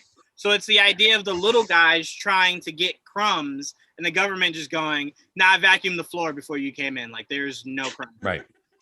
So Steve very much would have been not for the Flag Smashers, but for what they stand for. The idea of Oh. you gotta look out for these people that matter. They matter. It's just again the Flag Smashers, quite like what's his name from Black Panther, Killmonger. Yep. It's the killing that Steve would go. Mhm. That's the part no killing. Right. But everything else he would have stood for it also. So yeah, he definitely would have handled that differently. Again, I think Walker's biggest problem is he's allowing the power to corrupt him. Mhm. But I do Okay, believe wait. Walker deep down. I feel Similar like to what the government's happened with also Bucky. enabling him a little bit though. Like See, I don't something think- that was sorry. No, go ahead. Something that I thought was interesting was during Bucky's therapy session in the first episode, Bucky asked, like, why is like don't hurt anybody, like rule number 2 versus rule number 1 being like, oh, don't break any rules. I'm like, I feel like that's like a subtle way of like the government saying like, you know, like it's okay if you hurt people if it's in line with like what we're saying, you know, like we're the government, we can tell you what to do and like give you the power to do things that are illegal, but it's good because we're the government. So I feel like it might be like that kind of subtle idea, and that is something that maybe John Walker is taking, and like that's where he's getting his power from. I agree. I do believe that whoever gave him power, I know who I'd like to believe it is, but whoever gave him power kind of was just like, hey, do what you got to do. And Walker was just like, whoa, like anything. And they're just like, anything. Go get the job done. We don't care. You know, just as long as you're not causing international incidents, which he hasn't, right. You know, you're not stepping on any toes, which he hasn't. Mm-hmm. They're kind of just like, whatever you need. Do we think that we're going to see a scene where John Walker is getting too out of control, and we'll see his name is Lamar, right? Not Battlestar. I know his terrible nickname is Battlestar. Hopkins, I hate them both. I don't know. Hoskins, right? I think it's Hoskins. Yeah. Okay. Wow. Are we gonna see it? Are we gonna see a part where he goes to Bucky and Sam maybe for help, because he seems more level-headed, more genuine, and he's like, John is going crazy. The power's gotten to him. Something's gotten to him. I just the serum that he took got to him. I feel like we're seeing a little bit of that. I feel like by the time it gets to that point, he might turn on him and just say, you know what? If you're not with me, you're against me. Yeah. So I think he's gonna kill him. Took the words out of my mouth, Jamie. Hoskins ain't making it. Pretend this is a horror movie. Yeah. He ain't making it out of this. He's gonna kill him. I do believe, because you see he has a code. He has something he stands by. So he's just like, dude, you got to relax. He didn't know nothing. We got nothing. Let's just go back and start from scratch. And Walker's just kind of like, that's failure. I don't accept that. I'll kill you if I have to. Just like, whoa, what? It's like, hold on. What was that last part? Yeah, that last part is what caught me off guard. So I do believe it'll become where it gets too much. And I think what might happen, if I'm putting pieces of a puzzle together, it might become too much. He kills Hoskins. He drops the shield because of what it's making him. And that's when Sam gets it back. And then we see him go on to become the U.S. agent. The U.S. agent. He takes the moniker, gets the darker suit. So I think it might go that way. Because to me, Sam has made it very clear, I'm not going to fight this guy for the shield back. Right. But where Sam might change his mind is if the guy is using the shield to kill people like his partner. Then it's like, you clearly have lost what it means to be Cap. I have to now take the shield. But I love Bucky's line of like, don't even worry, Sam. When this is over, I'm taking back that shield. So do you think that John Walker will turn like before the, I guess, because we only have 3 episodes left. So either he like turns now, they lose the shield, because there is like in the trailers you see them like throwing the shield around. Do you think that's something like in the aftermath? Oh, we got the shield back, let's practice with it. Or do you think we're gonna see that? Someone did say the scene of them slapping slapping hands and then walking 2 separate directions might be how the show ends. Like Sam goes on to be the family guy and take over the mantle. Bucky, fingers crossed, shouts out to Joel, becomes the nomad, where he maybe goes on and does himself, or maybe he goes back to Wakanda. By the way, don't do the White Wolf storyline. Bucky just wants to go back to Wakanda and live in peace and hang out with the kids and the ghosts and everything. I'm going to say this right now. There's been in the history of Wakanda only two white people to cause an incident to Wakanda. They're done. I think they've met their limit. They're like, 2 is enough. No, they love Bucky. Namor's next. Namor's the next person. Well, Namor, I think they're gonna go a more Asian route. So I think they'll go. No, I'm saying cause of problem in Wakanda. I got you. Yeah. Well, no, fingers crossed it's Dr. Doom. That'd be even better. But to me, it's just the idea of I think Bucky's gonna become a nomad, take on the title of nomad, so he does not have to go by the moniker of the Winter Soldier anymore. But I did like Zemo kind of alluding to, I think there's some wires still a little loose up there in your head. And you kind of see that where Bucky is a little too excessive in that Yes. bar fight that they have, and Sam's kind of like, "You good?" And he's just like, "I think so. Yeah, I'm all Yeah, right." but he had to sell it though too. I mean, like Yeah, he that's did kinda it what I was without killing thinking. To me, anybody. I kind of felt like that one part where he's just doing a little too extra. The camera kind of shows Sam's face to kind of allude to there's a difference between playing a role and now becoming the role, and he slightly was becoming Winter Soldier again. Well, he never stopped being the Winter Soldier. He's always tried to stop. He's always tried to stop being that person. But to me, I feel like that once you are that person, you can never stop being that person at a certain extent. So when Zemo says that, I can't remember the line exactly, but he's back into form. He went back into form so fast. It's probably a good callback to that. Is that Bucky has never forgotten what he was before he's trying to change. For me, at least, that's how I saw it. At least You said something about it didn't take much for you to get back to your form or something like that. Yeah. Right, but I mean, the whole idea was what happened in Wakanda was supposed to have wiped all of that. But I think what Zemo was trying to tell him is that's something ingratiated in you, like that'll come out just at the most random of Well, times. you can't No, get rid of those memories mind unless control, I you think, literally Yeah, I don't erase think- it. It's yeah. like he's gonna have the PTSD still. He's Right. gonna have the memory. So it's like even if you take out, the parts of that get triggered by the sequence of words, Yeah, you're the still going to programming have, that they did. Yeah. right. You're That's the still training. going to have him years and years and years of being like that. I think it would be easy for him to fall back into it. Yeah. Very Well, true. and like Yeah. Trayvon just said too. I mean, he, years and years of training, and dude, you're an assassin. I mean, like that's what your job has been for 75 years. So, yeah, you were frozen and woken up and down, but all your memories are still intact, and all Right. that training, they deprogrammed you, but that training's staying. Yep. Yeah. He just can't be All right. controlled anymore. Yeah. Dom, I want to pass it to you, man. Did you catch the name drop that we got in this episode that takes us back to the first Avenger? No, I don't think I did, but I will say that I did catch the Conrad Mack is a Thunderbolt. Yep. The Princess Bar is owned by Tiger, who's got connections to Wolverine and Gambit. Yep. And I think that everyone's kind of glazing over the GRC, that global repatriation thing, because we all know government acronyms, right? GRC, GOP, right? U.S. agents supposed to be kind of like a more conservative Captain America, and their slogan was reset, restore, rebuild. The GOP last year announced theirs was renew, restore, rebuild. Only one word's different. So we're seeing this guy is going to become a clear bad guy. Not to say that if you're part of the GOP that you're bad, but I mean, we saw what happened. And I'll go there. That's nerd with the tech. It sure is. It sure is. Follow. Come at me.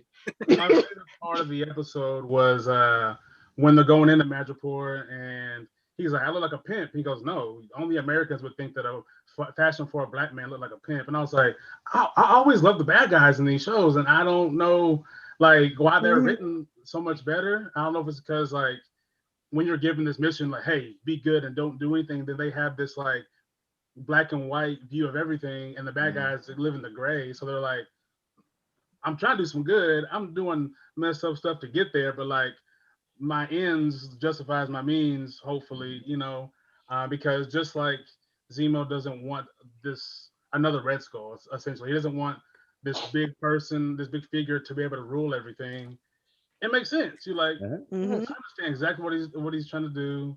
And of course, the way he goes about it may be the wrong way, but he is trying to make everything even. Well, to your point, Dom, what speaks to that the most is Zemo said something in the show that no one's talking about that was so important. As they're walking, he goes, did you guys ever check on Sokovia? And then they're kind of just like, and he's like, no, of course not. Why would you? Why would you go back to seeing Right. you destroyed Right. and paid me. Why would you care? Silly me, of course. And like that line was made to kind of be a little humorous, but there was very deep meaning. yeah. There's a lot of depth to that. Yeah. Oh, of Curious, course. like how often are you guys going back to the scene of the crime? Like, do you even Well, not care? only that, it's like, what we do in the Middle East and everything. It's like there's so like real life ties there saying like, do you go back to the places that you leave destroyed in your wake? And it's like, no. No, we do not. Yeah. But I'm sorry, Dad. I just wanted to point that out. I wanted to point that out and also mention that Zemo is invited to the cookouts this year. I just sent I you love that him. tweet. Don't take that credit. I'm taking it. Zemo has gotten his vaccine. When they open up outdoors, he's invited. The love for Marvin Gaye, the pointing out how typically racist America tends to be. You're invited, man. You just are, and you got to bring that swaggy jacket. You have I don't care how hot it is out there. Right. Jacket, bring those dance moves, and He looked like the pimp, honestly. Right. Hey, Pimp Daddy Zemo. What's wrong with that? I said the same Baron, thing. Pimp Daddy. I said the same thing. I was like, why do long jackets always look so cool? I don't know what it is, but it works. I will say that like Sam, like he kind of confused me when he's hearing the story of how a potential breakout that actually happened, which the Machiavelli call out was cool because he faked his death or whatever. But I mean, Sam works with Bucky. He worked with Natasha. They're all essentially bad guys. You're talking about, I don't know about Zemo, man. He's the same person. Yeah. All guys work for the government. They all did messed up stuff. They're all bad guys, essentially. Every single Avenger has done some bad, except for maybe, nope, I was going to say Bruce, but Bruce breaks everything. So, like, they're all essentially can be viewed as bad guys. You know what I mean? And you're worried about Zemo. Like, no, you should be worried because he can manipulate you, but not for the things he's done, because you've all done messed up stuff. So I was just kind of confused on how he didn't see like all the shit that they've done as a team. Even though you say they made Zemo. Right. Yeah. Right. Yeah. We made him. So it's like at the end of the day, it's like he'd be chilling as some rich dude with his family if it Right. for Exactly. what they did. So I think that's what this show has done to me that's really good, is that it calls them to question everything we know is good isn't really good, because the people who are considered the bad guys, they're trying to make things better for everyone, and the good guys, they're trying to stop like this one bad thing from happening, when it's like, do you need everybody else or just your mission? And they're all mission oriented, and when you have that tunnel vision, you don't care about what's happening on the sides of you. You see that one thing. So I think that's why like the Flag Smashers and why Zemo is so good in this show, because it does show like they live in the gray, you guys live in the black and white, and you might be doing more damage than what they're doing.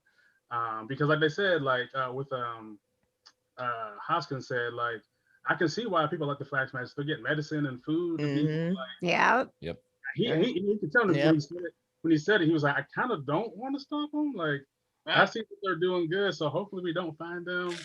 And it did go to that point of like, you feel for the Flag Smashers, then they kill somebody, you see like, okay, now they're officially bad guys because they leave the building and there's people inside.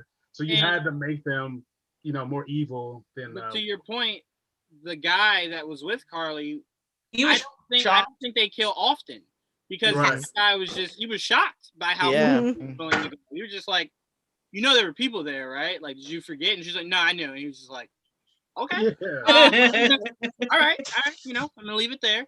But yeah, I mean, I love the example you just gave. It's very much the flipping society on its head, to where it's like everything we knew was good is bad, and everything that's bad is maybe possibly good.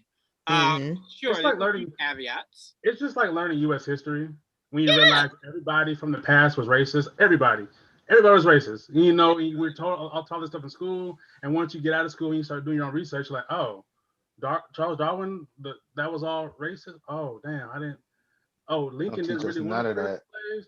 Oh, George Washington had slave too. Oh shit, you know what I mean? So like, you realize that everything that you knew was a lie, and I think that's kind of what this show is kind of exposing a little bit. Well, and the bad guys are directing the narrative. Yeah. That's I mean, like that's the coolest part of, you know, with WandaVision and now Falcon and Winter Soldier. It's like, wow, the bad guys are controlling this. It's not from the hero's point of view anymore. It's the, you know, the villain or the, you know, the anti-hero's point of view. Well, to go to what Dom is saying, living in the gray area, these shows are kind of forcing us as the viewers to live in that gray area. With WandaVision, we're rooting for Wanda, but then as week goes, we're like, wait, she's kind of doing some really messed up things. Am I supposed to still be on her side? I still kind of am, even though she's doing some messed up things. And it's like, we're being forced, and it's a good thing. You should not think so black and white. There should be gray areas. Right. Yeah. I mean, to Dom's point, to Dom and Patrice's point about the bad guys narrating the story. Welcome to America. It kind of makes me think about Infinity War and well, not so much Endgame, but in Infinity War, like Thanos was the protagonist of that. He was the thread that was like guiding you through all the different stories. So I guess they're kind of taking a note from that and letting the bad guys lead this time around. I mean, and even to Thanos's point, he was just like, y'all are really not taking care of like your world. I have to cut it in half. Yeah. And it's like to a point where we're just like, we are not taking care of the world, but I don't think murdering. Well, remember in Endgame, Steve even said he was like, whales are returning back to like the ocean. Yeah, pot of whales in the Hudson. Yeah, the world was better because half the shitty population was gone. Right. It's funny because they said that recently with the that big boat that was blocking that canal. They said the whales were happier. The whales were doing all these crazy formations because there wasn't so many boats in the ocean at that time. Right. Yep. But Dom, to circle back, the name that was mentioned that was a nod was Erskine. Dr. Erskine, yeah. Who came up with the serum and gave it to Steve in the Captain America First Avenger. So that was something to point out. Also, a name to keep an ear out or an eye out for is the name of, let me pull it up here, is the name of Dr. Reinstein. Dr. Reinstein was the one who helped create Abomination in the Incredible Hulk movie. I also want to point out they called that program Weapon Plus. So if we are to believe that Thaddeus Ross is trying to duplicate that name sounds eerily similar to a Weapon X program that could maybe exist down the line somewhere. So just some stuff to keep an eye out on. But I'm gonna go to you, Tia. What were your thoughts on this episode? Yeah, so first of all, I have to say, like, the biggest takeaway from this episode was Zemo. I mean, I think we've all said how great of a villain he was and how much we loved the way that Daniel Bruhl portrayed him, and we couldn't wait to see him again. But I think that this episode really highlighted the reasons why we love him, because he's just so good. His first scene is him reciting some of the words of Bucky's programming. I was like, this mother effer here. Right. And then him just so smug of like, I just wanted to see your reaction. I was like, oh, so good. I love finding out that he was rich. I will say that at some points their interactions felt a little awkward. But I think that was the point. You know, I mean, the three of them shouldn't be getting along like, you know, they're best buddies. It's Zemo. So I felt that made sense, but I did really just enjoy him in general. I like once they got to Madripoor. It was definitely a funky sort of feel that I don't think we've seen really in the MCU that often, maybe in the Guardians of the Galaxy movies, but it certainly almost gave me, like, I swear, an Altered Carbon feel. I was like, what is going on? It kind of reminded me like Coruscant, you know, it's like there's too much of everything going on at once. Yeah. I mean, also visually, it's exactly the last time we saw Wakanda. When you go back to the end of Endgame, I mean, all of a sudden Wakanda turned into Vegas, and it was just like, everything's bright lights out here. What what did you do? So, Right. that's kind of what Madripoor felt like, to where it was just like, this just looks rich. Like it looks like you either have to have killed a lot of people or have to have a lot of money to live here in Madripoor. Yeah. Or just so, yes. Which is why we have questions about Sharon Carter being there. Right. Well, and so that was another thing, was Sharon Carter being there. Obviously, she had a fight scene. It was badass. What else did we expect? She's a badass. But I love this whole them. I think it was Sam who said, "Oh, she's kind of terrible now." I'm like, terrible in the best way. I loved it. I was like, I thought it was great seeing her in this again. Emily Van Camp can just do that. So realistically, the people that I love the most in this episode weren't the main characters. And I do love Sam and Bucky. It's just like, when you have such a great actor like Daniel portraying such this wonderful character like Zemo, where he plays with it so well, that just takes over everything. So that was really interesting. I'm curious with all our theories about Sharon Carter. I have to say, one of my favorite scenes were all of them talking about Marvin Gaye, because did you guys all feel like they were kind of shaming Bucky a little? Like, it was like, because Sam was like, Steve loved Marvin Gaye, and he's like, I like Marvin Gaye. It's like, it doesn't sound like you love Marvin Gaye. Right. And then Zemo's like, dude, it's one of the best albums ever made. I mean, come on. and Sam was like, he's way out of line, but he's correct here. Yeah. I mean, it's whenever you're saying with like a whole bunch of friends, like, man, I love that movie. And they're like, yeah, I loved it. How did you like it? It's like, it was okay. You hated it? No, it was okay. No. You either loved it like we did, or you thought it was horrible. Right. Like, there's an in between there. Like, I feel like Bucky was trying to be in that in between where he's like, I've listened to it. I like it. Relax. I like it. Yep. It's like getting the three best pizza places and be like, what, you don't like that? That's your third? It's like, they're the top three. They're the best. Come on. Right. Yeah. There's no losing here. Right. Everybody wins. Yes, I thought that was really funny. And the most interesting at the end, when Bucky's like, hang on. And he's like, at first picking up these little beads. I didn't catch what they were at first. And then when you see Ao in the alleyway, I go to my boyfriend and go, oh, those are the bracelets from Wakanda. I was like, oh, I didn't expect to see, someone from Wakanda in the show. So like, how is that going to tie in? Are they going to help Bucky? Do they have answers? Like, why is Ao and Wakanda getting involved here? So that's very interesting. So she said she wanted Zemo, right? Yeah, she wants right. Zemo. Oh yes, yeah. Yeah, but he killed. I mean, why does he want? Why do they want Zemo? Killed King T'Chaka. Yeah.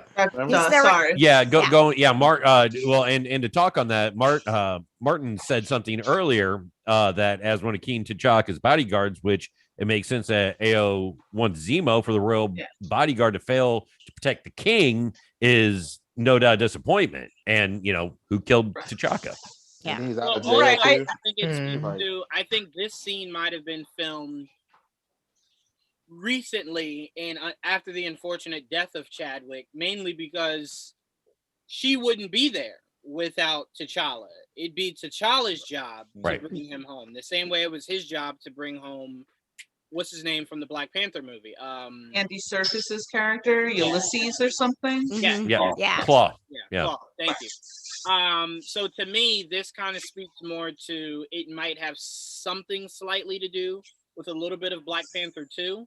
Well, it could, because they did film some scenes, during COVID and everything. So, I mean, this show was recently filmed, not like it was filmed prior to 2020. So that could be the case. It does make me think, if he had not have passed, would Chadwick have been in that position? Right. I mean, right. It could be possible. I find it hard to believe that in their original scripts, like years ago or 2 years ago, it was always meant to be one of, you know what I'm saying, the Dora Milaje.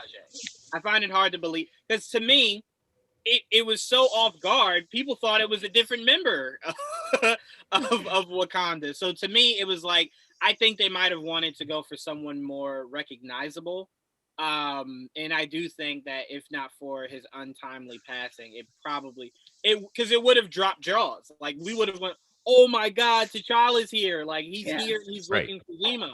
Yeah. So I very much think that this might have been something they added in later. I mean, that could be very possible. Maybe they even originally wanted to get Okoye in, but the actress maybe had filming conflicts. So, but to me, I'm like, Ao is very recognizable. You guys even said she's the one who not threatened, but politely asked Natasha to move and so forth. I mean, No, there was no politeness there. No, it was move. I can move. I was being sarcastic. Right. Yeah. But I'm saying like that's such an iconic scene in the MCU. It's like, she's also recognizable, but I just think that that's interesting. To me, I love Bucky's ties to Wakanda. Yeah. I really do. So that's just on a personal thing. So I think that's a really cool end to the episode. I don't foresee Wakanda getting Zemo. I foresee that being a conflict that either gets resolved in this show or in the movies down the line. But certainly this episode had more questions than answers. And I did like the ending with the flag smashers, with the building blowing up and the whole people were in there to let you know that wasn't a line that they were always willing to cross. And then to let you know how now willing Carly is to cross that line. And again, not to dwell on it too much, but just to mention again the John Walker thing, where I think we're seeing slowly John Walker unravel, and it going to come to the point where, as you guys say, he kills his buddy. Because I think that he's getting a little too power hungry right now, and he's letting the whole "I'm Captain America" thing get his head. Yeah. And I do also want to point out Zemo breaking out of prison felt very much like Ocean. Very Ocean. I kind of love that though. It was so funny to me. I'm just saying it was so funny because Bucky's like, here's how it would go hypothetically. And then he walked through and Sam's like, what the fuck? He's like, yeah, I couldn't risk telling you. Someone pointed this out and I thought it was like hilarious to see it that way. They're like, if you think about it, Bucky was only giving him the hypothetical to get his attention off of the idea of it had already happened. Like Zemo's he's about to walk up. So it was more so him prepping him for Zemo to walk in when he did than it was like, all right, let's go do this. Like a lot of people think the conversation took place and then the breakout and then he no, it was happening during that. Right. It was already in motion once he left. So it was the idea of once they were talking, it was just like, so if he just showed up in like 4 seconds, what would you say? And it was like, wait, what? Like, yeah, hi Zemo. I love that. I think it also showed you to remind you again, like Bucky isn't going to always play by the rules. Bucky is Bucky. He was an assassin for so many years. He's okay with getting a little dirty and, freeing a bad person just to help them. Whereas Sam feels a little bit more morally conflicted over that. And I feel like... Oh, go ahead, Jamie. I was just going to say, and I feel like at the end of the second episode, like they weren't on really good terms after their like couples therapy session. So I could totally see him being like, you know what? You don't know what you're talking about. I'm just going to do what I need to do. Right. You just be ready for Zemo when he shows up. And I think Don was saying this earlier. I just love how Bucky's kind of just like, didn't Cap break us out of jail? He was like, yeah. Sam's like, but we're the good guys. Like, I'm not understanding. Like, it was good then, but not good now.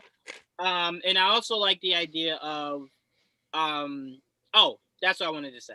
Someone said this earlier. I said last week, I thought when they brought in the third person, it would balance the two of them. It did. That's the problem. That, like, I now know that was the problem of the first 2 episodes. That was exactly what it was. I just thought it was going to be Sharon, and then it was a pleasant surprise that it was Zemo. Right. Yeah. But even the scenes that they shared with Sharon balanced the two of them. Like, to me, when it's just them, it's just like, it feels weird to me too. Like I love them. And I think it would. I'm with you. I love them two together. Yeah. Like, I feel like they Doesn't have some matter. good commentary, and like the White Panther joke was funny, but a lot of, I feel like especially Sam's dialogue feels kind of forced, where something bad just happened, so they should probably not be like on the happiest, on the best of terms, and then he like tries to crack a joke or something.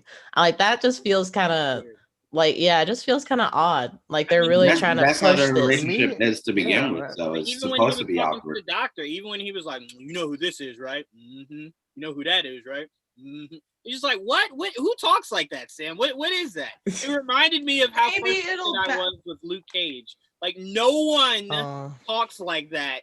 I feel like the only reason they're doing this is because they only have 6 episodes, so they have to speed things along. Otherwise, Well, I feel maybe like they'll be it more would have been balanced more once they natural. start fighting, like once Yeah. they start fighting, then they'll be Yeah. like more natural because I that's just what they're used to.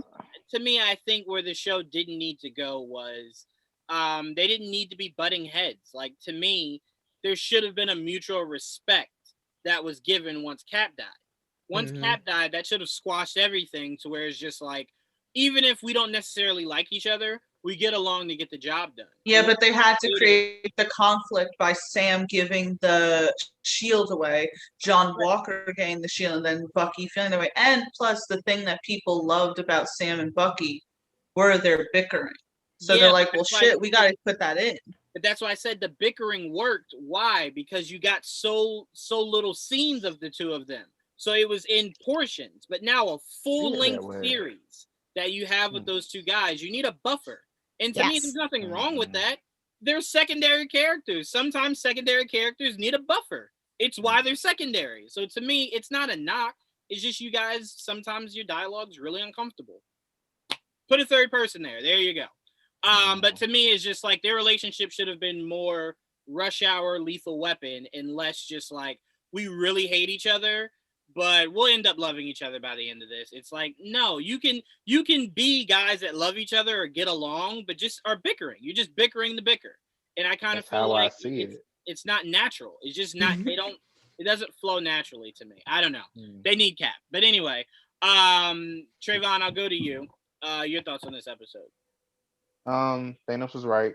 So let's see. So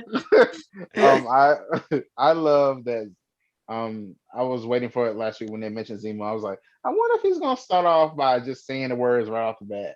But then he did it. I love it. I was like, yeah, this is great. He's just as great as I remember. I don't see it that way. I see it as if they're like brothers to me. They bicker, and that's fine. Like, I don't see anything wrong. I don't see them as they hate each other. I never saw it that way. I agree. Because they just was, I mean, they just like, it's fun. Like, they're just like poking fun at each other. I don't see it being a problem. They still care about each other. You see the little moments, especially when they were in the bar and, he was fighting and stuff like that. And then Sam, as soon as it was done, he was like, you all right? They do care about each other. You get those little moments like that where he's like, okay. In my reaction, I was like, "Oh, that's how I feel about that." I was like, I like. He was checking up on him. I was kind of thinking it wasn't more concern, but just like, you're not gonna lose control. You okay? Yeah, you good.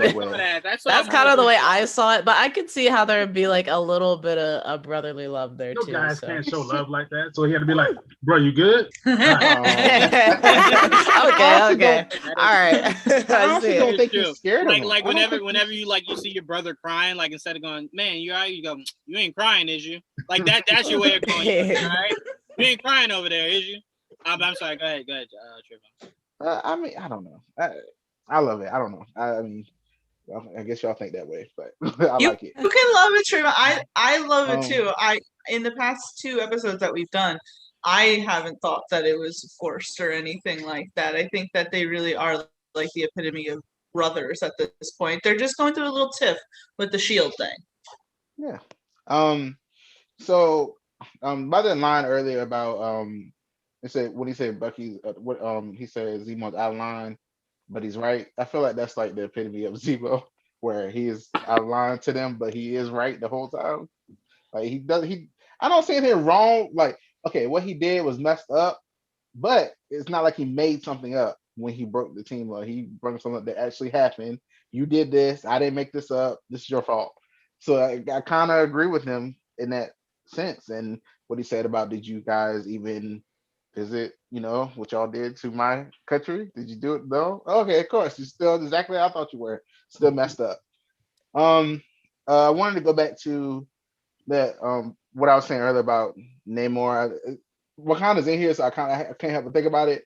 You guys remember I think it was Endgame, where they were doing like a status check on like in the screens, and then Okoye was like, "There's an earthquake in the ocean" or something like that, and they were like, "So what do you do about it?" She's like, "You do it. You do anything about it, but not do anything about it."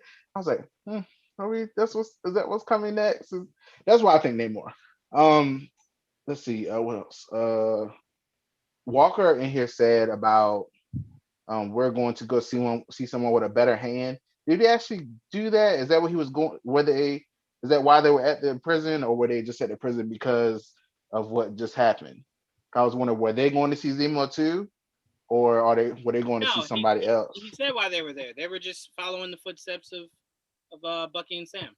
But no, I'm talking about. Do you hear what he said outside outside that place where he said, "You know who I am"? He was like, "Let's go find someone with a better hand."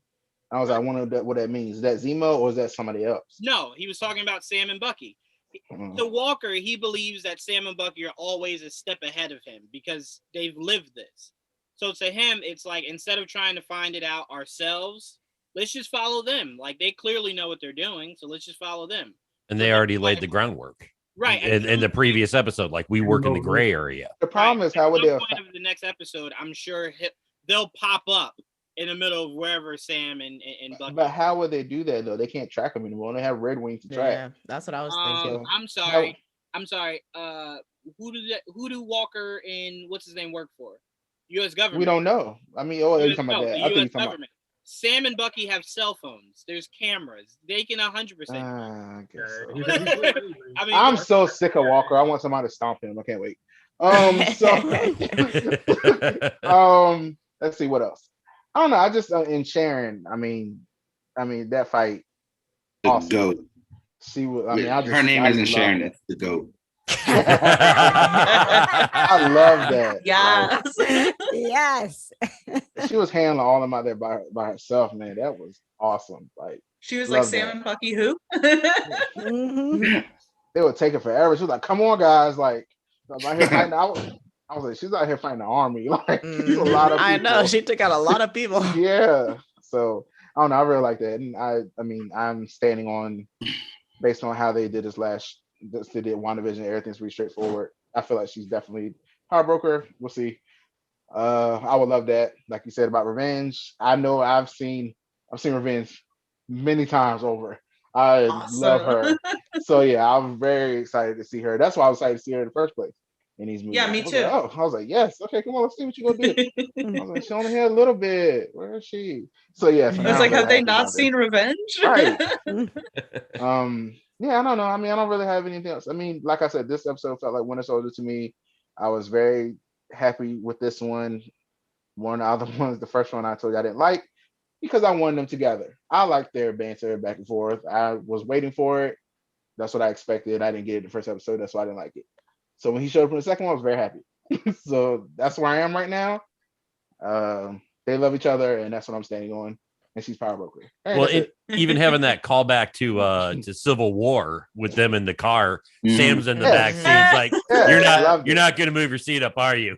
You know, I mean, yeah, I'm like, comes full circle, right? We'll also say something to keep in mind, to where we're maybe looking at the Sharon thing too deep. She lives there, and she just killed a whole bunch of people in a place she has to go back to.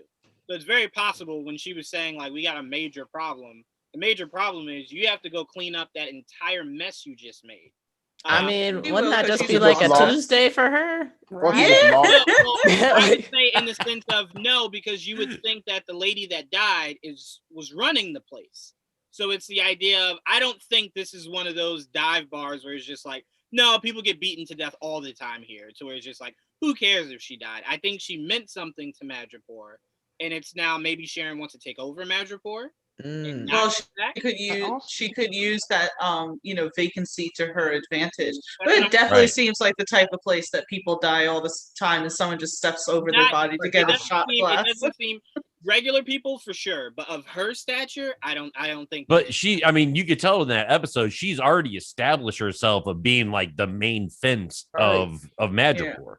Right. So I think this will end with Sharon maybe taking over Madripoor. Also, her ties to being a power broker just to me right now just doesn't make enough sense. One thing I wanted to say was it just seems like Sam is the broke one out of everybody. Like yes, Sharon being, yeah, for sure. It's just I know I want him to be annoyed by it. I want to be like, wait, you have money, but obviously Bucky has some, so it's like y'all not gonna help me. Like, yeah, like, this is ridiculous. Like, so I think I saw something somebody said on YouTube, like, oh, Sam better stay on Zemo's good side so he can get that loan that he was looking for. Right. Gonna get that boat taken care of. Sam will be like, I really had nothing to do with Sokovia or anything like that. Maybe you can help me out. Oh, that reminds me. I'm out. Did Sam ever call his sister back? That's what I was thinking. I like, dang, I would have been upset. Like, did you call him back? I saw a picture of him. It looks like Bucky was using his arm or something, and I guess his niece and nephew or whatever was holding on to it. Like they were playing on Bucky's arm in one of the pictures I saw. I was like, so when does he get back there? Maybe that's when he tells Bucky, like, hey, I'm broke. Give me money. Like, see what I'm going through. Help me out. All I see, Trayvon, is that scene out of Lottery Ticket with Bow Wow, where he's just like, I'm broke, man. Like, I ain't got nothing. I will say to Trayvon's point with Sharon, we saw that like with the Flag Smashers, this big group, this big global group, little old Carly runs the show, and I kind of can see a showdown between Sharon being the power broker and Carly, and them kind of have to go toe to toe. I don't know. It really seems like, I don't know, because remember, she didn't have to, like, again, I always say with swerves only matter if it means something. And for her to have said she is interested if he can find a way to get her reinstated. But to me, it's like, if she's the power broker and can float in and out, without it mattering, she wouldn't want her name to come up anywhere from the government or anything like that. As far as she's concerned, she's gone. She wants the government to know nothing about nothing. So to me, it's kind of just like, if you are the power broker, you've just given a little bit too much light to yourself. You know what I'm saying? As to where she could have just been like, I don't know where y'all are going to stay. I just got here 2 days ago. I don't know what the hell's going on. You know what I'm saying? Like, to keep them at bay. But she was so inviting to where it's just like, no, you guys can sleep here. Here's some fresh clothes that just happen to fit you. I always hate that in movies. If there's one thing I hate in movies, I hate to where it's just like, you need a shirt? I just so happen to have a shirt. Yeah, but that even kind of makes it even more suspicious that she had all that stuff of like guys' clothes, and it's like, are you dressing up as other people? Are you moving? I don't know. It kind of looked like she was either into the high fashion of Madripoor or collecting, like that's what I got and stuff like that. So I don't know. She's just a bigwig. That's all we can really hang our hat on. She matters in Madripoor. But I don't know. She matters to me too. Yeah, she does. Yeah. It better not kill her. I mean, look, we're in another situation again. Who's the villain? Who's the villain in WandaVision? Who's the power broker? And it's Wanda crazy was the villain. because it didn't feel like true. It didn't feel like that was going to be the tide of this season. It kind of felt more cut and dry. Flag Smashers, Zemo. That's really John Walker. Well, yeah, John Walker to a degree. So adding in the power broker, that's what's going to tie everything together, because that individual is what led to the Flag Smashers, is what led to the U.S. agent, and henceforth, Zemo is important because he essentially wants to take out whoever the power broker is. I wonder how many vials they have left, but they said 20, didn't they? Yeah. They say they had 20 vials? Yeah, so they have 12. Because I think it's like 8 super soldiers that they made. Yeah. Yep. And I think Carly said something about like giving the serum to the kids in like some village or something. Yeah, she wants them to take back the power that was taken from them, which is really, I mean, putting a cell phone in a kid's hand is dangerous. Let alone, Right? Here's the said- ability to crush cars. yeah, nice. He Go said he ahead. perfected it, but they said that when they took it, then they said that they felt like their veins were burning. Or I something. feel like I it's was like, still huh. just that same after, or I don't know if it's after effect, but that effect of like taking it, because I think it was similar to what Steve was going through, but Right, but with just the only thing that changed is just like they're not gonna be all like big and swole, like they're just gonna be like their normal cells but Right. enhanced. yeah, what I think he meant was the last time this serum was used wasn't Steve, it was Abomination. So when he said he perfected it, he can keep people the same, like they won't grow into huge monsters, they'll just grow really strong. So I think that's what he meant by he perfected it, and I do believe again Taskmaster was the very first project of this new serum that they created. So that's what he was speaking more to. Isaiah was going through it, man. He said they had to go back to him and poke him and take his blood to do it. Man, he went through it. Yeah, but that's how it was in the actual comics with the PowerBroker. It was just like, hey, you stop coming, you'll die. I want And it Falcon was to take it. false, but it was the only way to keep them to coming back. But AJ, to round this out, what were your thoughts on this episode? Yeah, I agree with all of you guys. I'm one of those people that did love Sam and Bucky's relationship. But I did love Baron Zemo in this. There was a bunch of criticism of him not being in episode 2 enough, and now that we did get a lot of him in episode 3, I think a lot of people are happy with the good thing. The dance was amazing from Zemo. Yes. 100% better than the Tobey Maguire dance from Spider-Man 3. I agree. I had to point that out. Relax. I agree. Relax. Toby had some moves. No. Zemo wins in a dance off. Yeah. To me, it Just was just so short. the It face was not Zemo fair. was It was not doing. fair. I mean, he just had his arm swing. Toby was like moving his whole body. He was giving you a into it. show. I know. Toby was just like, We you got to TV. act like that movie. doesn't See, get it. Toby was trying too hard. Yeah. Zemo just let was flow. sliding You're out. just feeling it. Yep. You know what that was? That's one of those things where it's like when you're in public and like your favorite song comes on, and like when the beat starts, you start dancing, and then you're like, oh my god, I'm in public. So like you slow down. That's Zemo. Zemo was just like, if we were anywhere else, I would let loose. To me, it looked like he was like failing to blend in. Like, Yeah. he's just like, oh, I'm at the party. This is what Yeah. we do. Yeah. I'm like, What no, we do. people are definitely looking at him like, nah, he doesn't belong. Who is this guy? Who's that? Who's that? Honestly, though, that's definitely me. Like going out, everyone else dances and they know what they're doing. They're like, feel the music, and I'm like, okay. What am I supposed to do here? You know, some Right, people AJ. just don't have rhythm. Okay. Hey, some people are blessed with it, some aren't. The struggle is real, I guess. But yeah, I love having Sharon Carter in here. That was a nice surprise since we didn't get any hints of her last episode. I thought that was really well done. And then Ayo, we talked about a little bit about Ayo. I really love, especially the score. That little hint of the Black Panther score. I thought it just felt real good to hear that score again. I actually watched Black Panther soon after because I love Black Panther with all my heart. But yeah, just seeing her back, hearing the music just felt really good to me.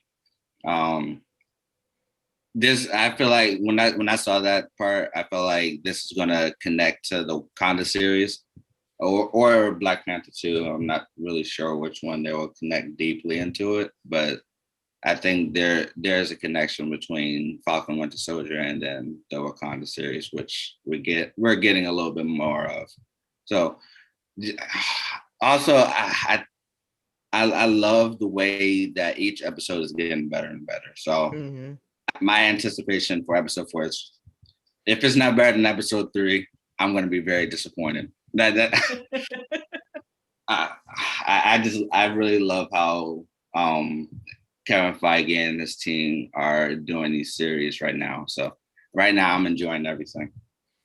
Yeah, to me, more Zemo in the mask. Yeah, that's it. That's all I asked for. And I'm gonna call my shot because you guys talked about, what happened, like Sharon and Carly are going to have a square off, right? Mhm. I say Sharon takes the serum. Yeah. See, I I, would love I that. say Walker Or- takes the serum, and he's going to be part of the. I think Walker already has. Yeah. And Yeah, we he's just haven't seen sandbagging. it. Yeah. And he's sandbagging it.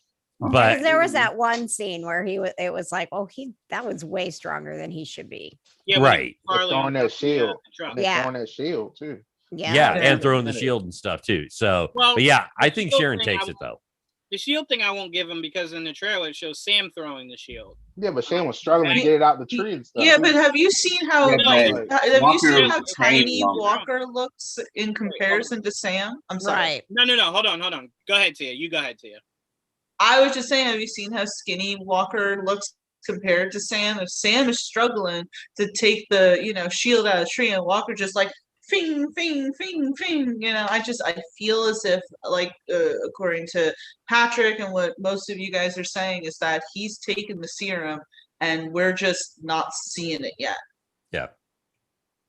I mean, Yep. I don't know if she does take it. It's very reminiscent to Jessica Jones season 3, which is why I don't know if they'll go that route. Specifically because the doctor that I was just telling you about was in Jessica Jones, so it's like if it's connected, it's a little too close. I don't know. I think at the end of the day, Sharon's either reinstated or Sharon goes maybe wherever Bucky goes, or Bucky goes wherever she goes. I don't know. I think her purpose here is so they can put her back into the MCU fold. So it's not just like Shield's dead, so we no longer have any use for her. It's like, no, she's still very useful. And I think that's just her skills. And again, I always said her getting power over Madripoor isn't that shocking to me. She was a high-level spy. It's very likely she's made friends everywhere. And you never know how long or how much credit the name Fury gets you, to where it's like, oh, I know you used to be with Fury. Or I know you used to be with Agent Hill. So to me, I just took it as that. So if she's a power broker or she does take the serum, it'll definitely catch me off guard. Because it's one of those things where it's like, everyone here seen the movie Knives Out. Everyone here seen Oh, it? yeah. Mhm. Yeah. Mhm. Oh yeah. Mhm. Wait, AJ, you haven't seen it? No. Ah, such a good movie. I won't even It's so good. AJ, you go watch it right after Don't this. you Multiple love like films are Ana de coming. Armas? Can't wait. Not more than I do. AJ doesn't. Wait, what? Hold on, say that again. No, Tia was asking, don't you love Ana de Armas? Oh yeah, I love Yeah, it. so I can't believe that you haven't seen Knives Out. I've Be seen loving. it. I've seen it. I've seen Oh, it. you're just messing with us? AJ, you're the worst. Anyway, a lot of people thought when you didn't see Chris Evans at the spoiler alert for anyone out there, but the movie's been out for a year. Sorry. Right. When you didn't see Chris Evans at the beginning of the movie, literally everyone in the theater was just like, "Oh, well, it's clearly that guy." And then you see him, and he does a good job swerving you. You're like, "Well, it's not him." And then when it turns out it is, that's what I'm saying the Sharon Carter thing could be. So where I'm like, no, it could never be her. And then it's like, oh, well, it was. There you go. Didn't see it coming. So Just like it was Agatha all along, man. Oh my God, is Sharon gonna get her own jingle? Oh, that would be so I funny. don't even know how that would go, but They'll do a recap of showing her killing Selby and all that. That's what they'll do. That's what they'll do.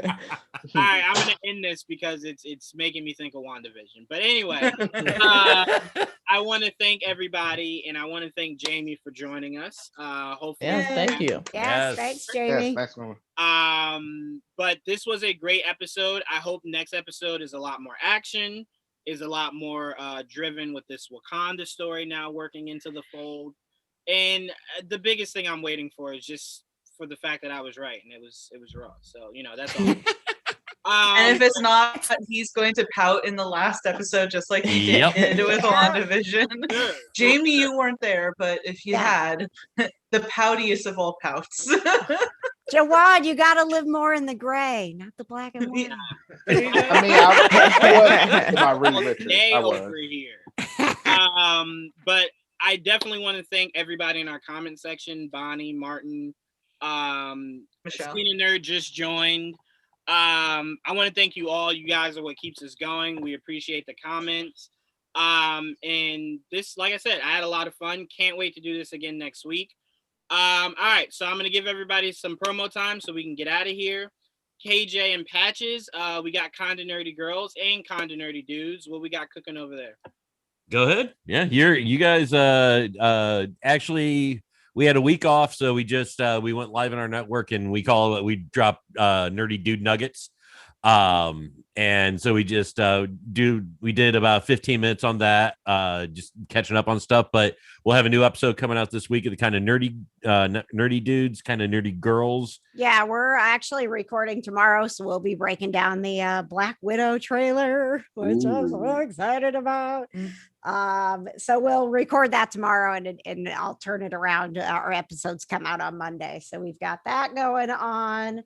And I think that's it. I have an interview booked, but I can't talk about it yet. So next week I should be able to throw out my next interview. Yep. And as always go to kindanerdynetwork.com for all the things and stuff. All the things and stuff. I was low on things and stuff. We have all the things and stuff. I need maybe at some point get some of our merch. Listener Jim. No, that's right. I need. AJ's been very busy between Friday and today doing podcasts nonstop. He just shot GVN in under 10, which went well over 10 minutes. And we did a special episode of Star Wars Saturday. But AJ, what else you got coming up? Right now, nothing until next week. Another Star Wars Saturday for us. Hopefully, I'll be back on here doing another review for Falcon and Winter Soldier. Also, I'm doing another podcast for Suit Up Geeks. Also doing a Falcon and Winter Soldier review there on Fridays. Fridays. So that's all I have coming up right now. Okay, I'm gonna edit that out. You only talk Falcon and Winter Soldier here.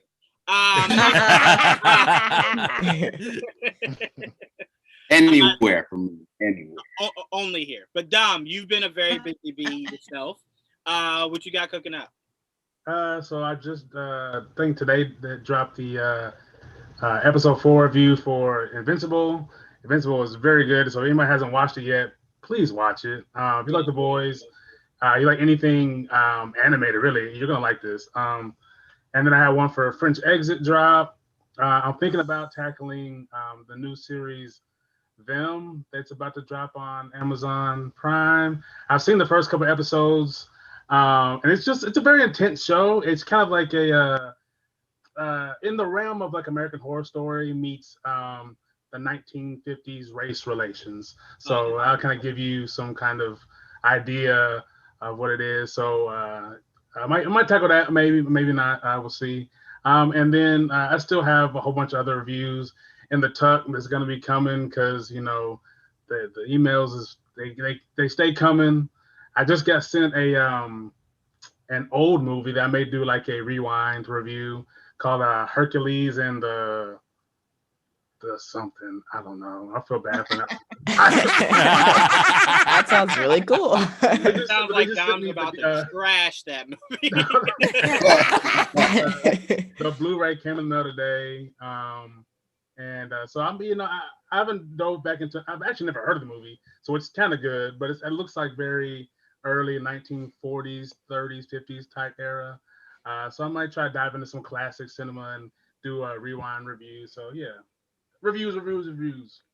That's all Dom does. Dom is a busy man. Your inbox must be like 50 emails per day. Yep. Busiest man. Tia, what we got going on with you? We know that you're still trying your best to revive the show that you created, American Gods. Yeah, I'm trying very hard. Yeah. We know you're busy on that front. You're on the phone constantly with Stars negotiating. More so constantly on the phone with Stars telling them off, but Neil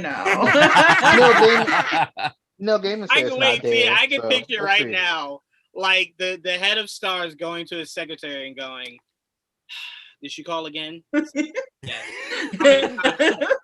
30 13 times today, so it's like, oh my God, that's 5 more than yesterday. You know, this is my Snyder cut. You know, this is my Ayer cut. You know, this is my hashtag, the Save American Gods. So you know, but besides that, what do I got going? It's so funny because Brittany and I literally did top 10 best moments from American Gods season 3, and then like 2 days later, it was like canceled, and I was like, "You mother effers! I will never forgive." But I still think that you should go listen to it because that was a really fun episode. I loved the episode of Figure It Out that we did, Joanne, the other day. So I hope everyone checks that out. And surprisingly enough, I did an interview with these 2 actors from this Netflix show called Who Killed Sarah a couple of weeks ago. It's on YouTube. It has gotten over 1,400 views on YouTube, and I'm like, holy shit, what the hell is going on? So that was a great interview, and that's actually a really great show that I suggest people watch. And also, you know, Dom is wearing our awesome t-shirt right now. I got the mug and everything. Nice. So, you know, I will have to say, please check out our merch store. And yeah, I just can't wait to do the next episode of the MCR. And I'm really happy that Jamie's here. You have a great radio voice. I know that's a little strange to say, but you very much do. It's so weird because before, I guess, this semester, since I'm in college, one of my professors told me the same thing. And I'm like, I've never heard that. So now you're the second person to tell me that. It must be fate. Exactly. So I hope that we get you back on the MCR because it's been a lot of fun. But yeah. Oh yeah, totally. Yeah, as many as possible. Jamie, from now on, Saturday nights are gone. It's only for them. It only takes once, man. Yeah, right. Yes, as Tia said, please do check out Figure It Out. We did a horror movie, horror spectacular. We missed the horror granddaddy himself and Dom. Sorry, Dom. Hopefully next week we're doing a part 2. We can have you on there. But that was a lot of fun. Shout out to Pete, JD, and Joel. I also have an interview this week coming up with somebody from the WWE is all I can say. So that'll be a lot of fun to talk with her. Yeah, I know, right? WrestleMania season's kicking up, so I can't wait to ask the whole. Heck yeah. But also, I want to give, before I end it with Trayvon and Jamie, I want to give a huge shout out to Pete's Basement, who couldn't be here tonight because obviously it's a holiday weekend with family. The Nerd Rage podcast with Ryan, Leo. I want to give a shout out to also Prime and the Sports Bar podcast. And I feel like I'm forgetting Dan from the main Damien. Yeah, Dan from that's not who I remember that. I forgot. Dan from the main Damien. And they called this a movie. Terrible, Juwan, terrible. I'm horrible at this. I need people to write stuff down for me. Oh yeah, and happy Easter to everyone who celebrates it. Absolutely.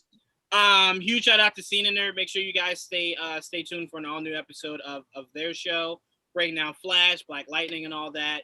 Trayvon, what do you got coming up on your YouTube? Just a lot of reactions. Falcon Winter Soldier reaction, Invincible reaction. That first episode, man, I knew nothing about Invincible. I watched that and I was like, what? I left it all in. My reaction was very I was sitting there for like a good couple of seconds. Like, what if people be mad at me just saying silent? It was just me sitting there like, okay. So yeah. That show is very interesting. I see what Amazon is doing. Amazon loves this brutal superhero stuff, and I love that. So they got their own niche over there. I love that. Yeah. And I want to eventually. My channel is gonna get upgraded, like a intro, icons changing. I want to actually start like a weekly recap thing too. Nice. So that's gonna be podcast form as well. So thinking about doing that. I'm going to do that. Just have to get all this stuff together first. But yeah, so that's what I'm doing. Just a lot of reactions right now and eventually getting something more formalized. So yeah, that's it. All right. That's exciting. And Jamie, you got a Martin agreed with Tia on the stance of great radio voice. And Cena Nerd corrected me, they'll be back April 12th. So stay tuned April 12th. Jamie, to end the night, where can we find you and what you got cooking? Let's see. You can find me at swiper_art on Twitter. That's where I post basically like everything that I'm doing on every other platform. So might as well just follow me there. On YouTube, I have like a gaming channel where I play lots of games. I just finished up playing the Medium. So if you want to see me screaming and trying not to run out of the room, you can check that out. On my like more production channel, I don't even know what to call it. I just say production. I talk about like basically everything entertainment. So I've definitely been talking about the Falcon and the Winter Soldier. You can see I'm trying to decide between doing like recap for every episode or just like every two. I feel like every two, just I don't know. I feel like I like that kind of pairing. So next week I will do another maybe some more conspiracy theories, who knows, and my thoughts on those 2 episodes. But yeah, that's what I got going on right now. Thank you guys so much for letting me be on the podcast. This was like really, really fun. Yay. First of many. First of many. So thank you all. Regardless if you celebrate tomorrow or not, have an amazing Sunday. Only think about this show. Watch nothing else. But